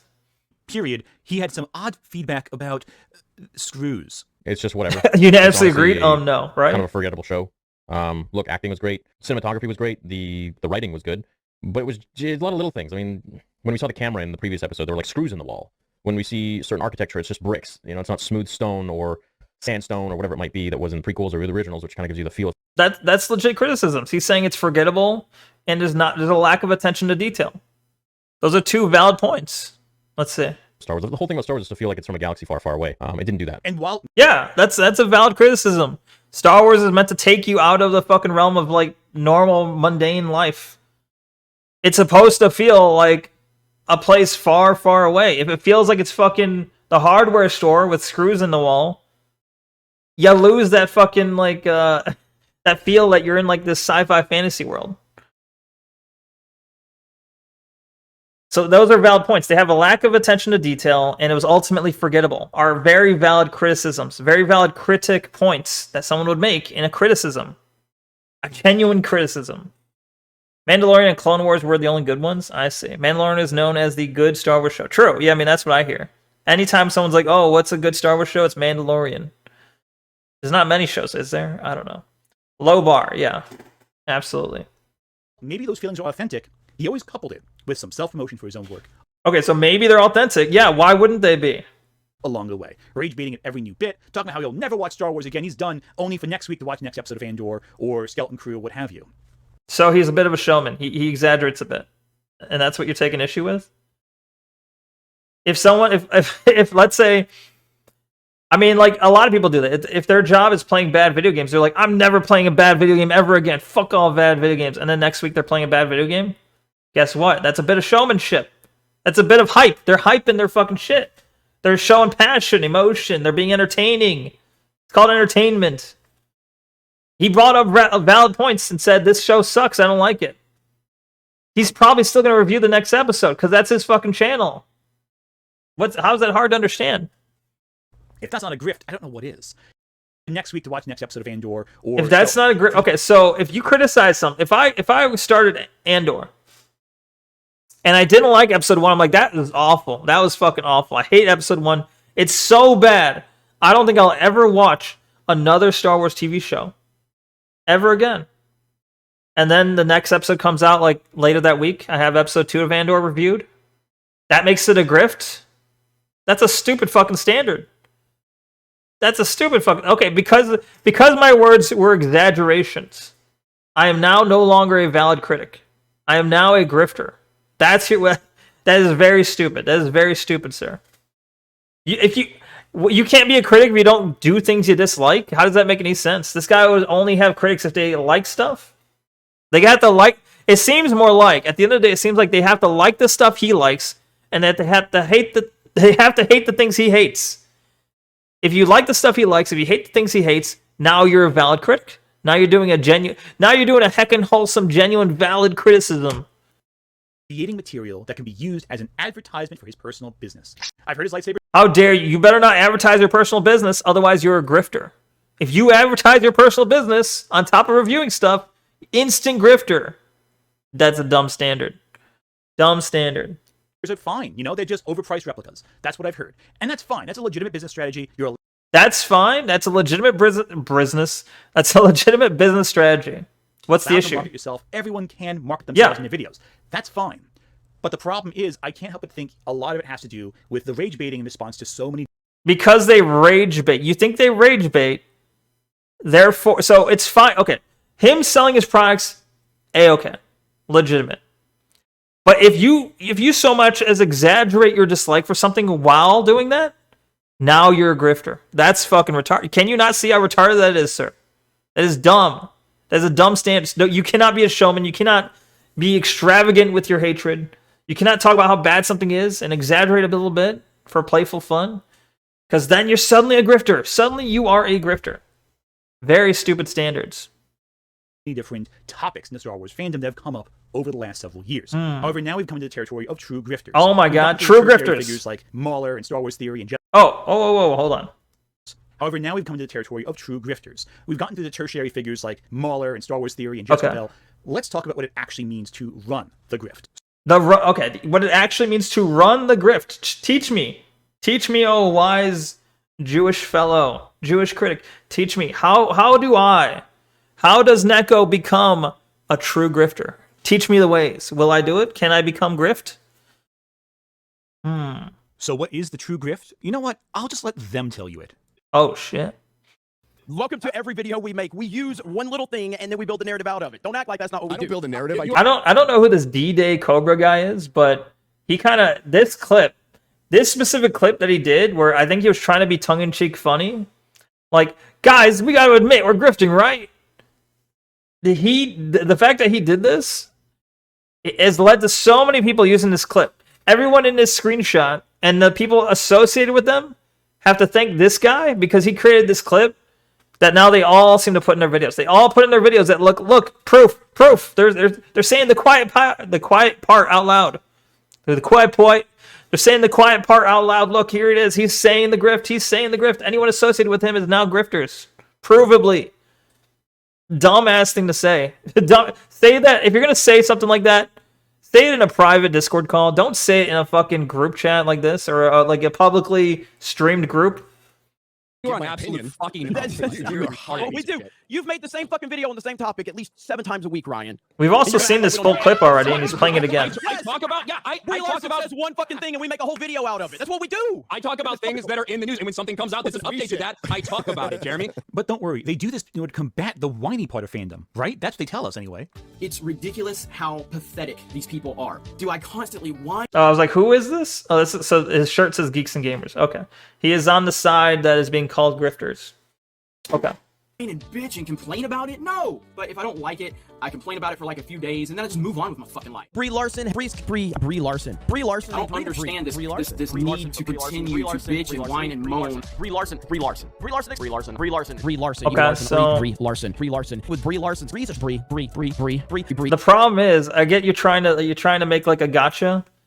I don't know. All these Brie Larson can all literally be from the same stream. I don't know where you're pulling these clips from. If you showed many different clips, many different like topics, if you can show these are different fucking streams, then you might have a point. If you showed click stream Brie Larson, click another stream Brie Larson. I guess he's demonstrating that same point here by scrolling down and showing how many times Brie Larson appears. But these are different YouTubers, right? No? Okay, well I see. Okay, I saw PewDiePie and assumed that was someone different. No, he's talking about Geeks and Gamers. PewDiePie reacts to Brie Larson. Geeks and Gamers, dear Brie Larson. Geeks and Gamers, Brie Larson doesn't care about... Yeah, okay. Fair enough. I was criticizing him. I got it. Okay. It's right in front of me. But the point is, one guy talking a lot about a topic, maybe he misspoke, you know? He could have misspoke right there. He shoved his foot in his mouth, shot his own foot, whatever you want to say. He might have shot himself in the foot with that.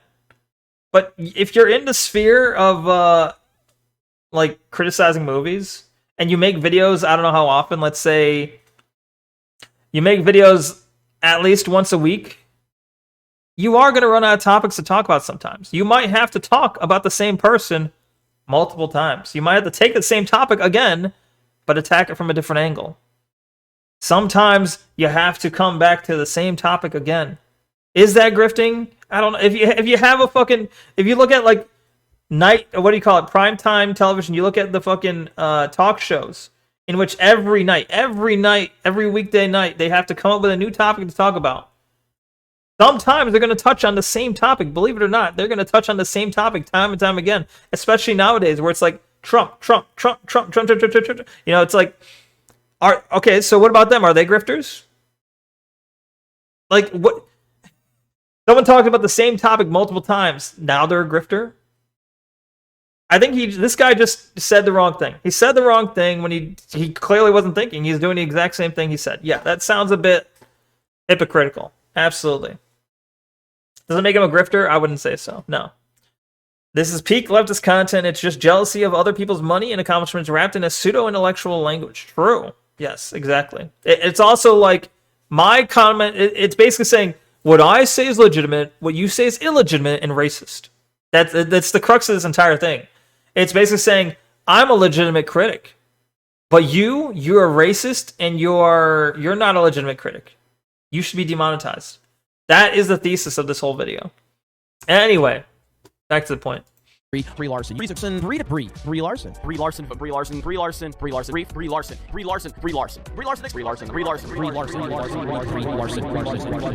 Also, you know, maybe, I mean, he's showing a lot of different videos that mention Brie Larson in the title, but I mean, like, a lot of the clips he's showing of, like, him actively moving and saying Brie Larson a lot, it looks like he's in the exact same, it's the exact same frame, exact same, like, stream, everything. It looks like it's just tilting slightly, as if it's all taken from the same stream. I don't know. That's not, doesn't help your point. We use one little thing and then we build a narrative out of it. Don't act like that's not what we do. Wait, is this guy okay? So the guy who said that looks like this guy up here. He's got the Geeks and Gamers logo here. So this guy's a retard. I mean, I don't know him. I didn't watch his shit, but it feels like he's not the smartest person when it comes to strategic, like, speaking. Strategically speaking, getting your point across, not shooting yourself in the foot.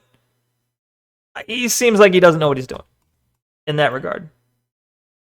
Not giving your enemies ammo. But, you know, that's how the news cycle works. That's how the culture war works. It's very repetitive, and that's why it's safe. It's a safe career choice if you're a skilled orator. It's like walking on a treadmill and it will never stop. True, yeah. Well, because it's like the topics are... There's a lot of reruns, even on this guy's side, even on the leftist side. There's a lot of reruns of topics. You cover the same topic over and over again. He's probably covered Geeks and Gamers, Nerdrotic, Mauler many times, I bet. If I go to his channel, I'll look right now. Hold on. If I go to his channel, it's probably the same topic over and over again, right? All right, so if I look at his page here. Wait. If I look at his page, we've got... at the top here, his top 10 or his top 2 videos are Lily Orchard. Lily Orchard. How many times does Lily Orchard pop up? Oh, let's do a search. Lily Orchard. Sir, Lily Orchard. Lily Orchard. Lily Orchard. Lily Orchard. Lily Orchard. Lily Orchard. Lily Orchard. Lily Orchard. Lily Orchard. Lily Orchard. Sir, you're guilty of the exact same thing. The leftist YouTuber understands the repetitive nature of his job, and he's just blatantly lying to his audience about it. True. He's straight lying. He knows he does the exact same thing. So does he call himself a grifter? He knows his job is to take... Literally, what this guy says. If we go back to what he says, right? We use one little thing and then we build a narrative out of it. Don't act like that's not what we do. Don't build a narrative. We take we use one little thing and we make a narrative out of it. Don't act like we don't do that, is essentially what he said, right? Meanwhile, Anthony here is taking that one line he said, and he's used it 2 times in this video. He used that one line. He's extrapolating it to mean they're all grifters. They're all grifters. He took that one line and it blew it out of proportion. He's doing exactly what he said, what he's saying his enemy is doing. He's doing exactly what he's saying this grifter is doing. Are you, Anthony? Are you a grifter? By this definition, are you not grifting? You got repeated videos about the same topic. You're taking that one thing he said and blowing it out of proportion. I don't know. It seems a little weird. All right, we gotta get to the end of this video. We still got roughly like 25 minutes ish left. We're going at 1.5 speed, but we got, you know, decent amount left here. I'm talking about guys like the Quartering, Nerdrotic, Nerdrotic, RK Outpost, whatever his name is. These guys, the guys who jump on any controversy every couple of weeks, every couple of But if they're doing a channel that literally covers controversies, they're literally doing if they're doing a show that's like culture war, I'm gonna cover whatever the fuck pops up in the culture war. They're gonna cover these topics. That doesn't make them grifters. Days to milk it for all it's worth, to push an idea that there's this conspiracy that's attacking culture, and it's only thanks to your efforts and your watching and your money to fund the fight against it, you know, whatever that might be, to push back on the message. And they avoid falling into the trap of using its culturally sensitive backdrop to push the message. I hate that term, the message. The mess? I've never heard that term. Specific. The idea that any presence of a minority in film is somehow this anti-society. That's clearly you yourself are arguing in bad faith. That's not what they're saying. They're not saying any presence. They're not saying any presence of a minority is suddenly the message. You were clearly you're clearly portraying it in a dumb light to try and be like, this is clearly look at viewers, this is clearly wrong. I'm gonna mischaracterize their points. And doesn't it seem awfully stupid now that I've mischaracterized it? Doesn't it look awful stupid now that they portrayed it in a dumb light?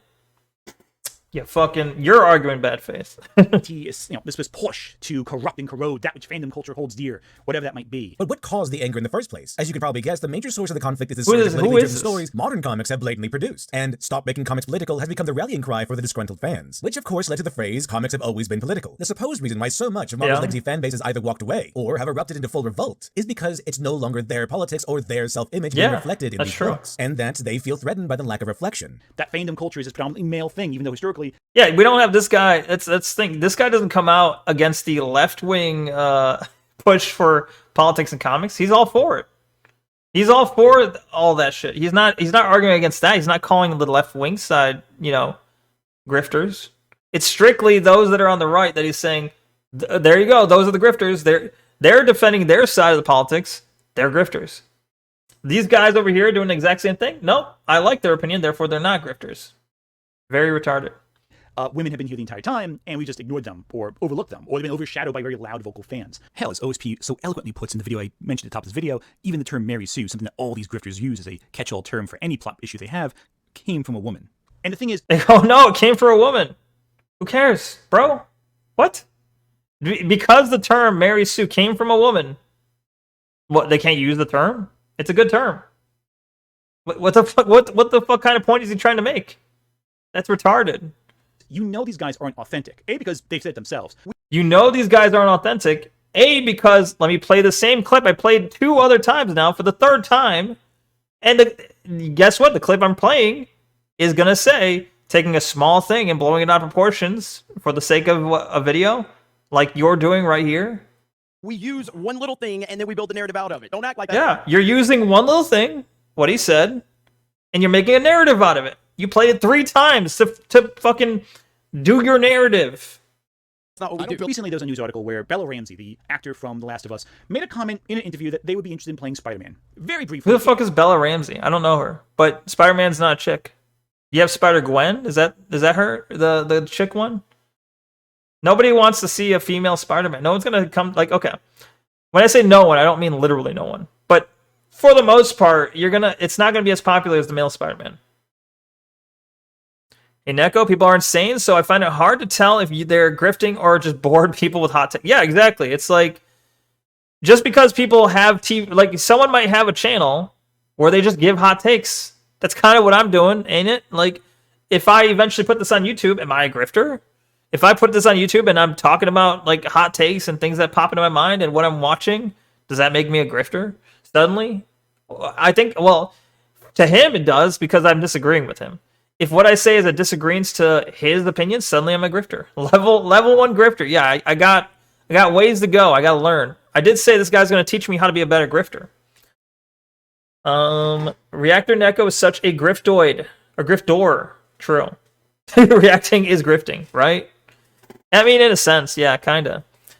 R34 would disagree with your Spider-Man statement. Okay, but they're not. They're those people are jacking off to it. They're not watching it as a movie. Okay, it's different. It's a little bit different. They will watch like 2-minute clips and be done with it. When you got to have someone watch like 1.5 to 2 hours worth of movie. Level 1, the message noticer. Indeed, that's me. You don't even watch male Spider-Man? Well, that's okay. But of the people who like Spider-Man, it was more. Oops. Of the people who like Spider-Man are gonna, of the demographic that will see a Spider-Man movie, you're gonna piss off a lot of them by trying to push. Like, it's one thing if you push like this is like Spider-Gwen, or this is a different character who showed up in the comics. But if you push a movie that is, this is Spider-Man, this is Petra Parker. I don't know a female name for that. This is Petra Parker, you know. And this is not a different universe. This is the Spider-Man. You're gonna piss off a lot of people. You're gonna anger your fan base. You're gonna anger the demographic that you're trying to get to come in and see the movie. It's not a smart business decision. So it's therefore a very obvious political decision, not a financial decision, not a business decision. They made Spider-Man a cuck for 2 years in the comics. People still read it for some reason. Well, for 2 years in what year? You mean like 2022 to 2024? Comics have been dead since like even before like 2016, I think. Comics were dead since before 2016. They've been dead for a long time. Because in 2016, they were doing all the Trump comics, all the Trump-related comics where it was like a loosely, vaguely, not even vaguely sometimes, not even a vaguely, thinly veiled like parody. Sometimes they're just outright, I am Captain America against Trump or something. You know, that's just a made-up example. But they're not even hiding it anymore. They weren't even hiding it then. It's like, it's the 2016 election. So you have Gamergate in 2014, I think it was 2014. You have Gamergate you have Gamergate that really fucked up so many people's brains online, and I guess elsewhere, but online mostly. And then on top of that, you had the 2016 elections shortly after that really fucked up people's brains. And then shortly after that, you have, well, I guess not shortly, but like 4 years later, you have the fucking COVID shit, which really fucked up people's brains. So like, you have a whole subsection of humanity, a kind of decent proportion of it, that is like thoroughly brain fucked. Thoroughly brain fucked, and hasn't gotten over it. Or if you watch the interview, it's kind of like they're put on edge, they're kind of like a little uncomfortable, and they're being pushed on the question. They're kind of like, yeah, I guess I could do that. I don't really watch superheroes though. You didn't call and say I want to be in the next MCU movie. Whoa, my left ear. Is he as a superhero, Bella? Oh my god, yes. Which one? Your own. I think they need to create a new one. Yes. Yeah, okay, cool. I'm into that. Or I could be Spider-Man. Okay, make that pitch right now to Tom Holland. You're out, you're in. Tom Holland did a great job there. Every single one. Oh, that's the girl from, is that the girl from Last of Us? The weird freak-faced girl? That's her, right? But this guy sounds creepy. This guy's like, I don't know who this guy is, but I think if I'm interpreting that situation, it feels like she might be uncomfortable. Because I have this guy, this like heavy-set man who seems a little bit like he's breathing a little too audibly. And I hear him a lot in my left ear. So to me, it feels creepy to me. It feels like he's like over my shoulder next to my left ear going, hey guys, yeah, what if you're like a villain in the next movie? Yeah, maybe you can play that. You should talk to them. Like, back off, dude. Back off. That's a sense. I don't even know. Maybe this guy is like someone I'm supposed to be supporting here. I'm just saying it's a little bit creepy. I know his job is probably to interview celebrities. He's interviewing someone who is supposed to be a celebrity, right? Anyway, I think people call her by the name of her character in Game of Thrones. Is it the same chick? Like, they're put on edge, they're kind of like a little uncomfortable, and they're being pushed on the question. They're kind of like, yeah, I guess I could do that. I don't really watch superheroes though. You didn't call and say I want to be in the next MCU movie. Yeah, I don't know about that. Is he as a superhero, Bella? Do you think? Oh my god, yes. Which one? Your own. Also, how do they... Because I assume this is Variety. I see his microphone says Variety. So this is the website Variety. Variety's a pretty big... Well, I don't know how big. It's not that big. But it's a decent size, I guess, professional journalism piece, I guess, right? They should be able to... My point being is they should be able to afford better audio than this. Variety should not have a left audio only problem. I think they need to create a new one. Yes. Yeah, okay, cool. I'm into that. Or I could be Spider-Man. Okay, make that pitch right now to Tom Holland. You're out, you're in. Tom Holland did a great job there. Every single one of these guys, within a day, made a video. Yeah. This is a real headline, and it's a real... Yeah, that is her. Move aside, Tom Holland. So her name is Bella Ramsey. I don't know her character in Game of Thrones, but move aside, Tom Holland. Bella Ramsey says that they could be Spider-Man. It seems like she was making a joke. Seeing that clip, maybe that's the point. Maybe they're gonna... I think I see the point before he's gonna say it. He's gonna say, like, look at all these people taking a small thing, like taking this headline, and then going off on it about the message and all this shit, right? They see the headline, and they're like freaking out over this is fucked up. What the fuck? She could never be Spider-Man. I hate this. You know, maybe they're doing that. But then when you actually see the clip that they're referencing, it was the joke that she didn't even bring up. It was the interviewer who kind of brought that up as a joke. Is that what he's gonna do? Let's see. Real quote. Move aside, Tom Holland. Bella Ramsey says that they could be Spider-Man. And when it says they, you might say, what are they referring to? Well, Bella Ramsey goes by they, them pronouns. Maybe one of the only people that when you look at them, it's like, that might make sense that they go by that, myself included. I do think that Bella Ramsey might make a great Spooderman. You know, I think there's a possibility that could be true. We use one little thing. Spooderman. I thought it was Spoderman. Like that's not what we do. There was nothing really to talk about. It's an interview, question, casual, off-kilter, whatever kind of thing. And all of a sudden, you're having 18-minute videos, 20-minute videos about this topic. To demonstrate my point, let me walk you through the average nerdrotic video. Start with about 1.5 minutes of clips of random... He's just randomly choosing people he doesn't like. This video is literally just complain about people he doesn't like. Interviews edited together to attract people with short attention spans, to keep them engaged with bizarre non sequiturs long enough to have the first 30 seconds of the video be filled with people staying on board. Next, include a bunch of articles that really have nothing to do with the topic of the title. Movie studio behind Blockbuster Smashes has purged woke staff to try and improve its movies, but rival behind iconic franchises doubled down on woke expert claim. Yeah, that's nonsense. Okay. Daily Mail is also kind of nonsense, but you know. Hand to engage the audience with information that's old, outdated, to fuel their anger. Get close to answering the question of your video's topic, but never actually offer any evidence or concrete answers to the topic they came here for. That way, they keep waiting for the answer until the end of the video. Engage with rage bait, and make declarative statements accusing some studio system or... Okay, so they're engaging with rage bait. So are they not... Would that not be on the journalist for creating rage bait? Are you not saying that these articles are... It does feel like sometimes, I'd believe it, because we have a thing called, clickbait, you know? A lot of journalists, I think, intentionally do create essentially rage bait headlines, because rage clicks also count. And guess what? For your advertisers, rage clicks, those count too. So if you can rage bait people into clicking on your article, you're gonna succeed. So it's like a new form, or maybe it's an old form. I don't know. Maybe it's not that new, but it's a form that you're seeing a lot. It's a form of clickbait that you're seeing a lot nowadays. They do that with videos too. Of course, someone will put out a video with a title intending to rage bait you into clicking the video and watching. They may not even agree with what they said in the title.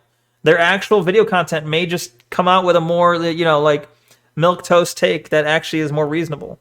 But they'll put a clickbait title and a clickbait thumbnail in order to get you to, get you fired up to watch.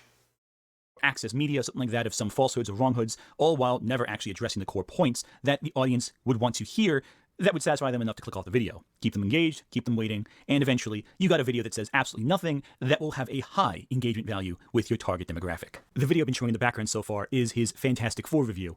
It takes 10 minutes to get to the actual review, and it's very boring. Well, okay, let's for you. How long did it take you to get to the actual part where you start calling people grifters? So, look at all this. Look at all this. All right. Yep. All right, the true grifters. It took 43 minutes out of a 1 hour 11 movie. Out of a 1 hour 11 video, it took you 2/3 of the video to get to your actual point, which is calling out people as grifters. Yeah, okay. I think you're grifting for time here. All right. It's very dull. It doesn't really accomplish anything either. The push against the message is an intellectual snake oil, not a physical one. You don't really buy the snake oil, but by buying into the ideas they present, that makes you more prone to come back next week, come back tomorrow, come back even a few hours in some cases, to watch more, to uncover how the message has infiltrated your favorite media. And isn't it strange how the message is always present in every work of mainstream media, and never the more obscure stuff, or even the popular stuff that doesn't conform to the structure of their particular interests? What are you talking about? They talk about obscure stuff too sometimes. What do you mean that nobody said that the message, quote unquote, is strictly in the mainstream media? It does make sense. It does make sense that if you're trying to control a narrative, if you're trying to push a message, it does make sense that you would focus your message on the mainstream stuff. Does it not? If you're trying to get the greatest amount of eyes seeing your message, you would put it all in the biggest fucking things you possibly could. I.e. Star Wars is a fucking major franchise that has like hundreds of millions of eyes on it, right? It makes sense that you would put your stuff in that kind of thing. Why would you, if you're trying to control, let's say you want to push a narrative, you want to control people's minds, you want to, You want to give a certain impression. You want to control the masses in a sense. Or at least what they think. Would you put all your messages in obscure shit no one's going to read? It might have like a niche audience. And no one's going to read it? Or watch it? Or would it make more sense to do your best to get it into as popular an existing franchise as possible? Just use your brain for like 2 seconds. Oh my god, should. Why do you care about this thing that I work tirelessly to subvert? Why do you even care? You should care about other things. Why do you care that I'm subverting all your favorite franchises? I know you were in this fandom way before I got involved. Why do you care that I'm turning it all into stuff I like? You should just consume product and get excited for next product. Duh. Very significantly, the movie Sinners came out. Now, Sinners is a very diverse film. It pushes a lot of very deep messages about the history. Who cares of about violence, Sinners? How white people have I've never heard stolen of it. the music of black people and taken it for themselves. How the Klan sets up things to manipulate black people into a place where they can be happy, only to attack them in places where they're most vulnerable. There's a lot of Okay. ideas in Sinners that are very clever and very intellectual. And All right. it was a great movie. How many people saw Widely it? Successful, and it starred a ton of black people in it. And not a single grifter mentioned it on their main channels. Now, I like the caveat there. Not a single grifter mentioned it on their main channels. Okay, nice caveat. But also, guess what? They don't know what the fuck Sinners is. They're not fans of Sinners. If they're a fan of Star Wars and you try and put that shit in Star Wars, guess what? They're gonna get upset. That's fucking basic. That's basic bitch. Like, yeah, you fuck with a nerd shit, they're gonna get mad. Why do you think you fuck with a nerd shit? You're just gonna be like, yup, that's cool. You fuck with shit they've never watched. You fuck with shit they don't know what the fuck it is. They don't give a shit. They might be like, I'm never touching that. I'm never watching that. Yeah, that looks diverse. I'm never watching that. Great. But you fuck with stuff that they were intending to watch. Like, if a new Star Wars film came out, guess what? Star Wars fans intended to see it.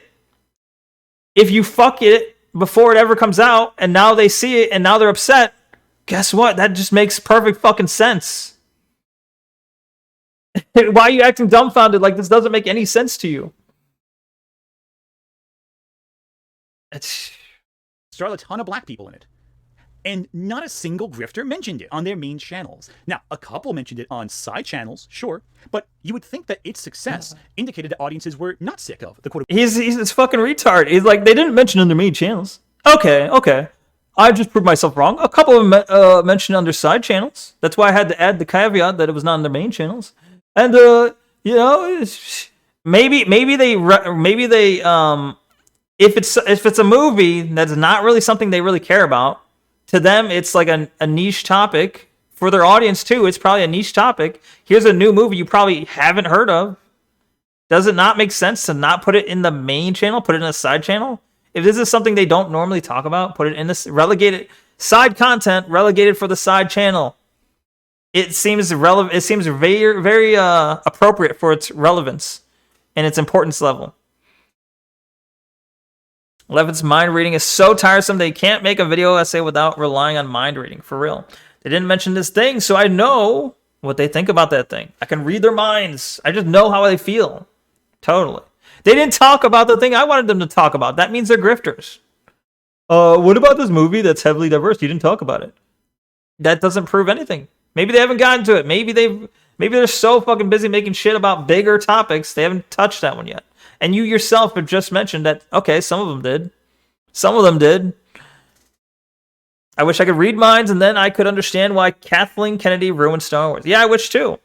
I wish I could understand why they decided to ruin a multi-billion-dollar franchise. Maybe even trillion. I don't know. Maybe that's going too far. But multi-billion-dollar franchise ruined because what? To earn some brownie points with a certain crowd doesn't make a whole lot of financial sense. The Force is about balance. Nah, the Force is female, right? fuck the balance. No, and that's kind of funny too when you think about it. It's like. The feminist talking point is well, it used to be they want equality, and now it's like fuck that. No, I mean some of them might still say they want equality, but it's really no, they want supremacy. And that changed that logo, the Force is female. When like you said, the Force is about balance is basically epitomizing that message. It's saying, no, it's not about balance. It's not about males. It's about females. The Force itself, this godlike power that just controls the universe in Star Wars, it itself is female. Of course. Quote-unquote message they push. That maybe the problem is a little imaginary. Any movie that's good gets in the way of the message that Hollywood is all terrible and there's no good films anymore. So wait, well, hold on. Hey, retard. Are you saying that one good film ruins everything? One good film. So this guy doesn't understand averages. He doesn't understand average. That's his midwit tier. If you have someone who thinks the exception proves, or an exception disproves the rule, instantly a midwit. Oh, your rule can't be true because, guess what? I found one example where it's not true. Therefore, your rule is not true. Hey, idiot. Sometimes there can be outliers, and a rule can still be generally true. Averages still have significance in studies. If on average, such and such thing occurs, you can't say, well, one time it didn't, therefore, this is a useless study. You're a fucking moron, sir. True, finding one exception is peak midwittery. That's their absolute favorite thing to do. Yeah, it's like, well, it's also like a common example of this is when you have, you say like, okay, it's like when you say 13% of the population commits 50% of the crimes. You know, that standard FBI statistic about the U.S. crime statistic. But then they'll be like, oh yeah, well, what about this white school shooter? What about this guy? What about him? What? Okay, yeah, what about him? Does that disprove the previous statement? No. And then they'll bring up graphs that say like most of the crimes are committed by white people. Well, at the time, at this moment, most of the country is white people. So, do you know what per capita means? Do you understand per capita? That's another sign of midwittery, is if they, for some reason, can't seem to fathom the definition of per capita. They seem to think, okay, like, so if you go to Japan, and you're like, well, most of the murders in Japan are committed by Japanese people. Does that mean Japanese people are dangerous, psychopathic killers? No. No, it doesn't. It just means that, guess what? You go to Japan, and you're going to find that most of the people there are Japanese. So most of the crime are going to be committed by most of the people already there. Yeah. That's just how it works. These people watch like 5 movies a year and they're all superhero films. Like, what do you expect? Citizen Kane to come out of like the next Marvel movie? No. You have to. That's it. That's the thing, dude. The bar isn't high. What do they expect? They watch 5 superhero movies in a year. They're not expecting Citizen Kane. No, what they're expecting is an entertaining comic book movie, which is not a high bar. They just want something that entertains them. They want dumb, good old fun. That's it. It's just a dumb, good old action superhero movie. They're not looking for they don't want like the political or politics in their movie. They just want a good superhero movie. To watch movies of a diverse nature to get a sense of how Hollywood is. Because if you only watch movies from one film studio that come out... Well, I gotta take tips from this. My apparently, if I want to grift, I need this kind of thumbnail, right? Big text. Done. Wow. Oopsie. Oh no. Review. Got it. 3 or 4 times a year, and you hyper-focus on every news article about that one movie. You're presenting a message. That movie will have problems. And they hammer in constantly with every trailer, every announcement. This movie will be bad. Yeah. Is any shock that they always hate the movies they've been complaining about for months prior? The only exceptions are when they preemptively... There can be an argument for that, yeah. So, of course... There can't... I'll give them some credit here. There can be an argument made that they do kind of poison pill themselves a little bit. Absolutely, yeah. When you see movie trailers and... when you see movie trailers, you see like images like from the movie, you see the actors that are chosen, and you start seeing that they're casting in a certain direction. Granted, I'll give them this. I'll say this. Sometimes that's all you need to see. Sometimes the fact that they miscast so hard, sometimes the fact that you can see that diversity is a priority, that's sometimes enough to know that it's not going to be a good film. And granted, that's not necessarily true. That doesn't mean it can't be good. But on average, again, this guy doesn't know averages. On average, you can probably assess preemptively that you're not going to like that film. But what I was going to say is I'll give him some credence. I think that's the right wording. I'll give him some credit to say that I do think to some extent the way that these movies are hounded before they release, it does poison pill the potential for them to give it any sort of credit whatsoever. Now, I'm not trying to side with Hollywood. I'm not siding with Hollywood. I'm not siding with these movie producers. A lot of movies suck. It's true. But I'm just saying, yeah, there can be a logical argument made to say that they are poison pilling their own potential enjoyment right out of the gate before the movie even comes out. Possibly. The message must be inserted. Yeah, shoehorning in virtue signals into comic book-based movies causes the media to stray from staying true to the original context. Yeah, so if you start seeing any virtue signaling before the movie's even out, you could that's a pretty good what do you call it? Like, that's a pretty good indicator that they're gonna stray from what makes the original context good. Like, if you like the original comic books, and then they seem to put priority on turning one of the characters black, that shows where their priorities are. That shows they're not aiming for a good adaptation. They're aiming for a heuristic. Yeah, that's what I was trying to think of. It's a good heuristic because they're not aiming for a good movie. They're aiming for a politically correct movie, and that's a good heuristic that you're probably going to get a bad movie. And it's not necessarily true, but it's often true. Our protagonist turns out to be a strong female character who just wants to become a hunter against the wishes and traditions of her tribe. Why? So the rest of the plot can happen. Also, I'd like to point out that no hunter-gatherer society of that time period would have tolerated this kind of bullshit from one of their own. Those ideas would have been literally beaten out of her before she could That's true, though. smash the patriarchy. He's right. Anyway, whatever. This is 21st century Hollywood's idea of what nomadic hunter tribes acted like. And the film comes out, and it turns out to be really good. Did it? Prey was a good movie? No, is that why nobody talks about it anymore? Prey film review. This you show one review as an indicator that's good. How about you show like the Rotten Tomatoes or whatever the fuck website that's called? Show the IMDb rating or something. Those are all bad. Those are all fucking like, what do you call them? They're all like the really big critics. How about the audience score? Because a lot of times, hey, Mister, I'm appealing to authority. A lot of times, these movies they don't like get fantastic critic scores and trash audience scores. That's part of the problem. That's part of the disconnect between Hollywood and the fucking audience. Like, you can't... You're just showing the bigwig fucking critics saying they all liked it. Doesn't prove shit, you idiot. I'm pleased to say it's way better than I predicted after watching the trailer, so color me wrong on that one, I guess. Oh, okay. Well, if he just comes out and says it, okay. If he just comes out and says, well, it's better than I thought it was going to be, fine, all right. I guess, well, so you can't call him a grifter then. He's outright stating it then. He's outright stating, okay, I was a little bit proven wrong.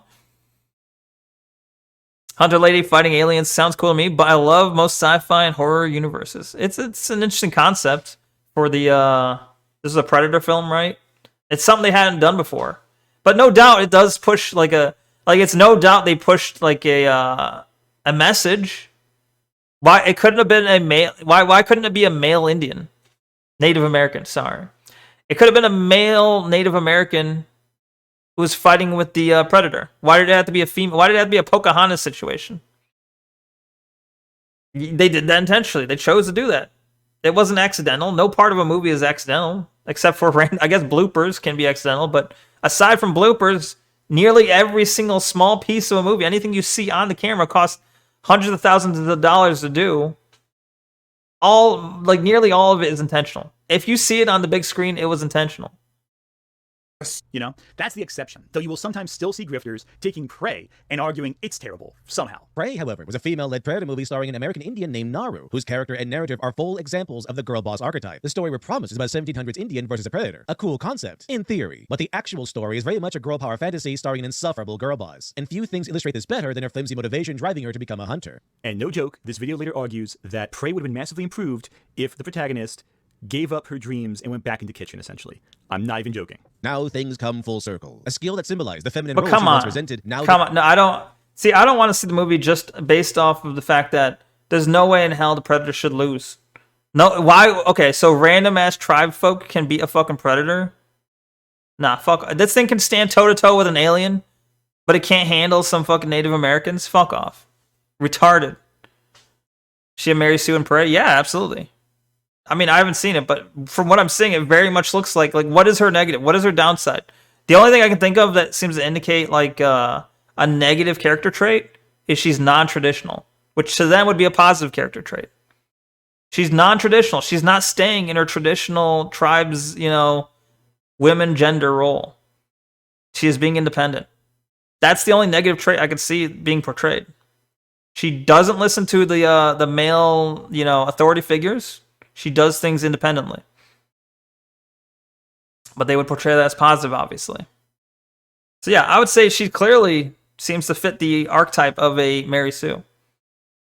The key to her survival. But even then, her victory is only made possible by the wounds her brother caused the vicious alien. A way of saying that his sacrifice was not made in vain. In fact, in our version, instead of bringing back the Predator's head to affirm her selfish ambition, things once again come full circle as Naru brings back her brother's body, just like when he carried her back when she was knocked out by the lion. Naru, having outgrown her selfish ambitions, and gained respect for the hunting profession and adoration for the man her brother was, and who she will likely emulate. So here we have a traditional character arc, as Naru begins arrogant and naive, and ends the tale a far more mature person and far wiser than she had been. You'll also find that a lot of these guys hate quote-unquote access media, otherwise known as mainstream media. So I like how, so his example of someone who's grifting is someone who corrected their information and said, despite my initial concerns, ultimately I thought it was decent. And this is the grifter? A good friend Chris Gore, who got a lot of clapback for this quote, was right. Disney turning Star Wars and Marvel from a boy brand into a girl brand will prove to be the costliest. That clip doesn't seem to support his argument. Right, it really doesn't. Because it's he seems to say they're grifting and they're stuck in their opinions. They're not willing to change their mind. They're poison. Well, I said the word poison pill, but he was essentially saying they're poison pilling it before it even comes out. Like they're ruining their chance of liking it. Well, this disproves that, because guess what? He did all that same shit, and then turns out he's like, actually, I was wrong. It was actually decent. Okay, not a grifter, I would say. Decision in movie history. And as usual, the corporate legacy access media finally catches on to what the fans that they loathe so much have been saying years too late. In order to counteract access media's influence, they often turn to certain blogs. For a while, it was Bounding into Comics, which was a parody of, well, your basic comic book website. However, recently, a new favorite has emerged, one that is completely unhinged and without restraint as to whatever it might say. Fandom Pulse, led by one John Delarue. No, wait, that's not John Delarue, that's his profile picture. No, that's the domestic violence restraining order his wife. You could do this with this guy, but you couldn't do this with that lady who essayed her, or that guy. I don't know, the trans person who essayed their sister. You can do this with this guy. You can't do the other one. Is it because they're trans? You feel comfortable doing it with this guy? You don't feel comfortable doing it with the other person? Foot on him. There we go. That's John Delarue. I'm sure this guy is a stable person who says logical things. Otherwise, why would they reference this guy constantly? You're like, oh, he's doing all the things I don't like. He's wearing a red hat. He's wearing a red hat. He's doing the OK sign. This guy is, he's a white nationalist. Oh my God. Oy vey. But all these things are dead now. They're just skin suits of what they were before. I mean, these people do hate you. If you look at Bo DeMeo, the guy who's the showrunner for the show, he is a person who just really, really wants to tear down this society, put his global homo agenda into everything, and then you better eat it up, consumer, or you're a bigot. Oh, he's fucking crazy. Okay, great. But again, that's negative. What? All right. Well, he's fucking crazy because what? He says there's an agenda.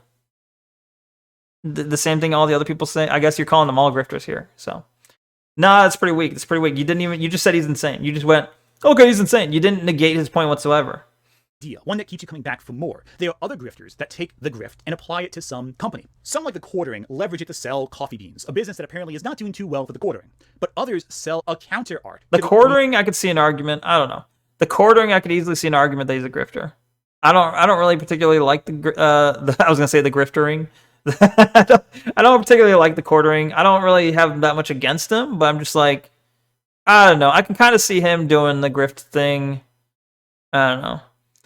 That John LaRose guy is a schizo and his takes are all over the place, so of course he will be held up as an example. Yeah, true. As an example of MAGA. Yeah, that's the thing is you can pick the worst people to, like, it's easy to cherry pick the absolute most schizo takes and be like, look, this represents all of them.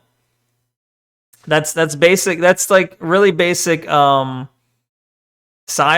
I don't know if psyop's the right word. Maybe not the right word, but it's very narrative control. You want to portray someone as evil, find the most insane thing they said, portray that as their entire platform. That's what they're all about. Even if they said it once. They might have said it one time. Take that. That's now your enemy's entire message. So it's like intentionally misrepresenting someone. Mainstream art they're fighting against. And nowhere is this more clear than in the movement of Comicsgate. Comicsgate was a counter to the diversification. I'm surprised, honestly. We're reaching Comicsgate, but we're not talking about Gamergate. Surely he'll mention Gamergate, right? Because there's no way Comicsgate was not derivative of Gamergate. It absolutely was. We'll see, though. Of comic book media that started really in the 2015s, 2016s or so. Stuff like Ironheart, for example, that pushed diversity further into comics, became a target of nebulous anger and rage. Now, of course, most of these Comicsgate guys would hyper-focus on like a couple different comics that were written and ignore everything else. For example, very few of them actually read the Kamala Khan stories. They hated Kamala Khan, but they didn't seem to actually read. Why would you read them? Alternatively, when it came to I know Ironheart, someone who did. I've seen people make, I forget who it is. There was one channel at least I've seen where they literally do read the comics. But also, I think if you read the entire comic, you could get copyright struck for it. If you're just showing the pages and just reading the comic, you can get copyright stricken for that. I think. I don't know. Maybe with enough criticism, it can be considered fair use. But still, I have seen at least one channel. I can't remember the name of it. It's a guy who made his own comic too. Or he was an artist for, I don't remember exactly, but he read the Khan comics. His whole channel was reading comics and talking about how bad they are. Or he read some comics and talking about how good they are. But, the point is, reading comics and giving his take. That was mind reading again. Yeah, they haven't read it. Yeah, which ones? How do you know? How do you know they haven't read it? Maybe they read it in their off time can't speak. Maybe they read it in their off time and deemed it not worth making a video on. Maybe it's just not worth making a video on. They can reference it like offhand, but maybe it's just not enough content. Maybe it's too boring to make a video on. You can't possibly know if they read it, right?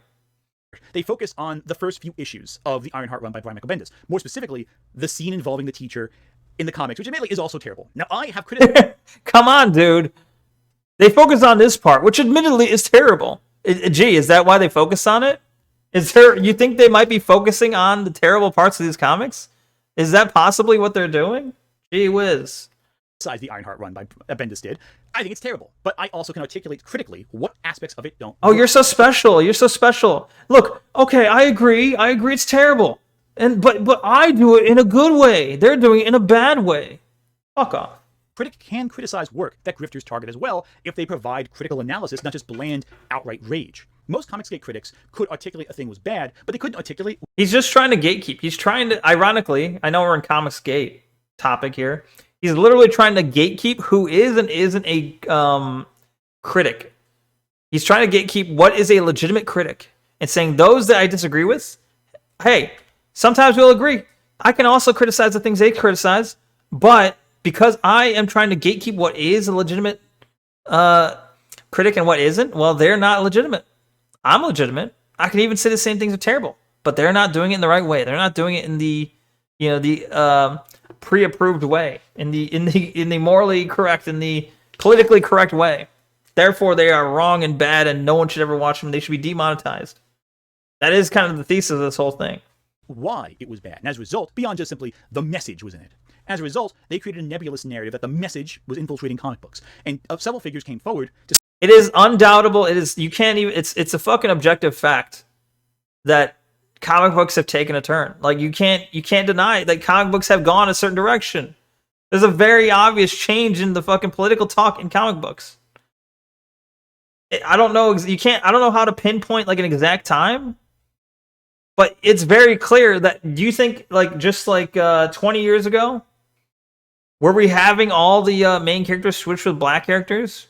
Were all the male characters switching with women characters? Were they trying to show more like LGBT stuff? No, there was a huge that fucking had an exponential increase within like the last 20 years. There's a clear change. You're acting like it doesn't exist. Dr. Gatelove, How I Learned to Stop Critiquing and Love the Mary Sue. Exactly. That would be a good video title. to say, well, I hate mainstream comics, I'm going to make my own. And they use their audience on YouTube to leverage in crowdfunding campaigns to produce their comics. Remember that guy who bullied Peter Parker and stole all of his girls? Well, it turns out he made a comic book, Cyberfrog Blood Honey. Now, Cyberfrog. on one hand, if you have an audience... Wait, didn't he earlier say they don't make their own stuff? I feel like he said they just complain and they don't make their own comics.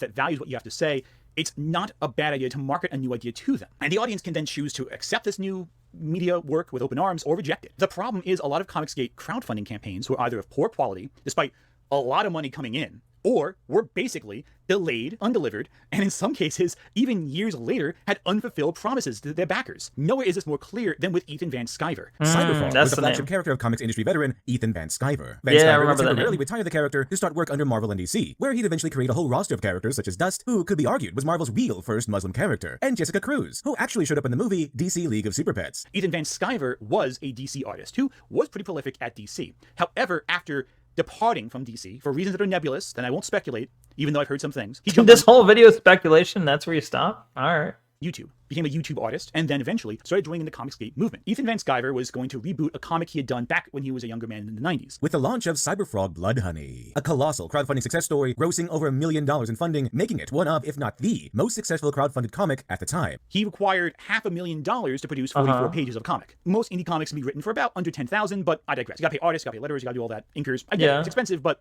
not you gotta produce all of them, distribute for only a single issue. And he promises backers, delivered copies, bonuses, this, that, and the third. And when it was time to deliver, nothing. If you look at the comment section of his various Indiegogo Kickstarter campaigns, you'll find a ton of people complaining that they have not received what they asked for specifically. Hello, Ethan. Many backers have trusted you, and unfortunately, it seems either you don't care or you overestimated your abilities and put too much on your plate to deliver in proper time. It pains me to say this. It really does. I will no longer back any projects from you. You introduced me to Nasser, John Mallon, Clint Stoker. I agree. I knew Zach first. But all these creators have been consistent, releasing books in good time. The consummate professional Ethan Van Sciver is late. Could these be cherry-picked? I don't know. Was he late? Probably. I don't know who Onwudinjo Chukwun Waik Toby is. Probably not their probably not their typical backer. But these could be cherry-picked. I don't know. But it also could have been that he was late on, delivering the product. I don't know either. He used the word nebulous a dozen times so far, and it seems to be shorthand for I don't actually know, and I can't form real arguments, so I'm calling it nebulous because that sounds bad, right?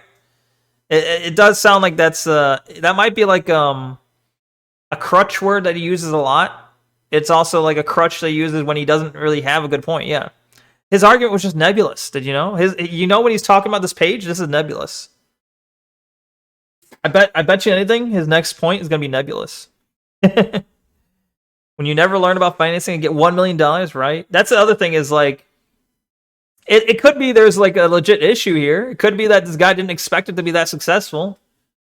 And even then, it's like you should still have been prepared to, I don't know, output a comic. If you're doing if he didn't do it, if he hasn't come out with it, that's a legit, I would say that's a legit criticism. Ironically enough, that's a legit criticism of him if he did this crowdfunding for a comic book. I don't know what was the time frame he promised it in, but if he's like 5 years late, that's ridiculous. Yeah, that would be a legit criticism that does not look too great on him.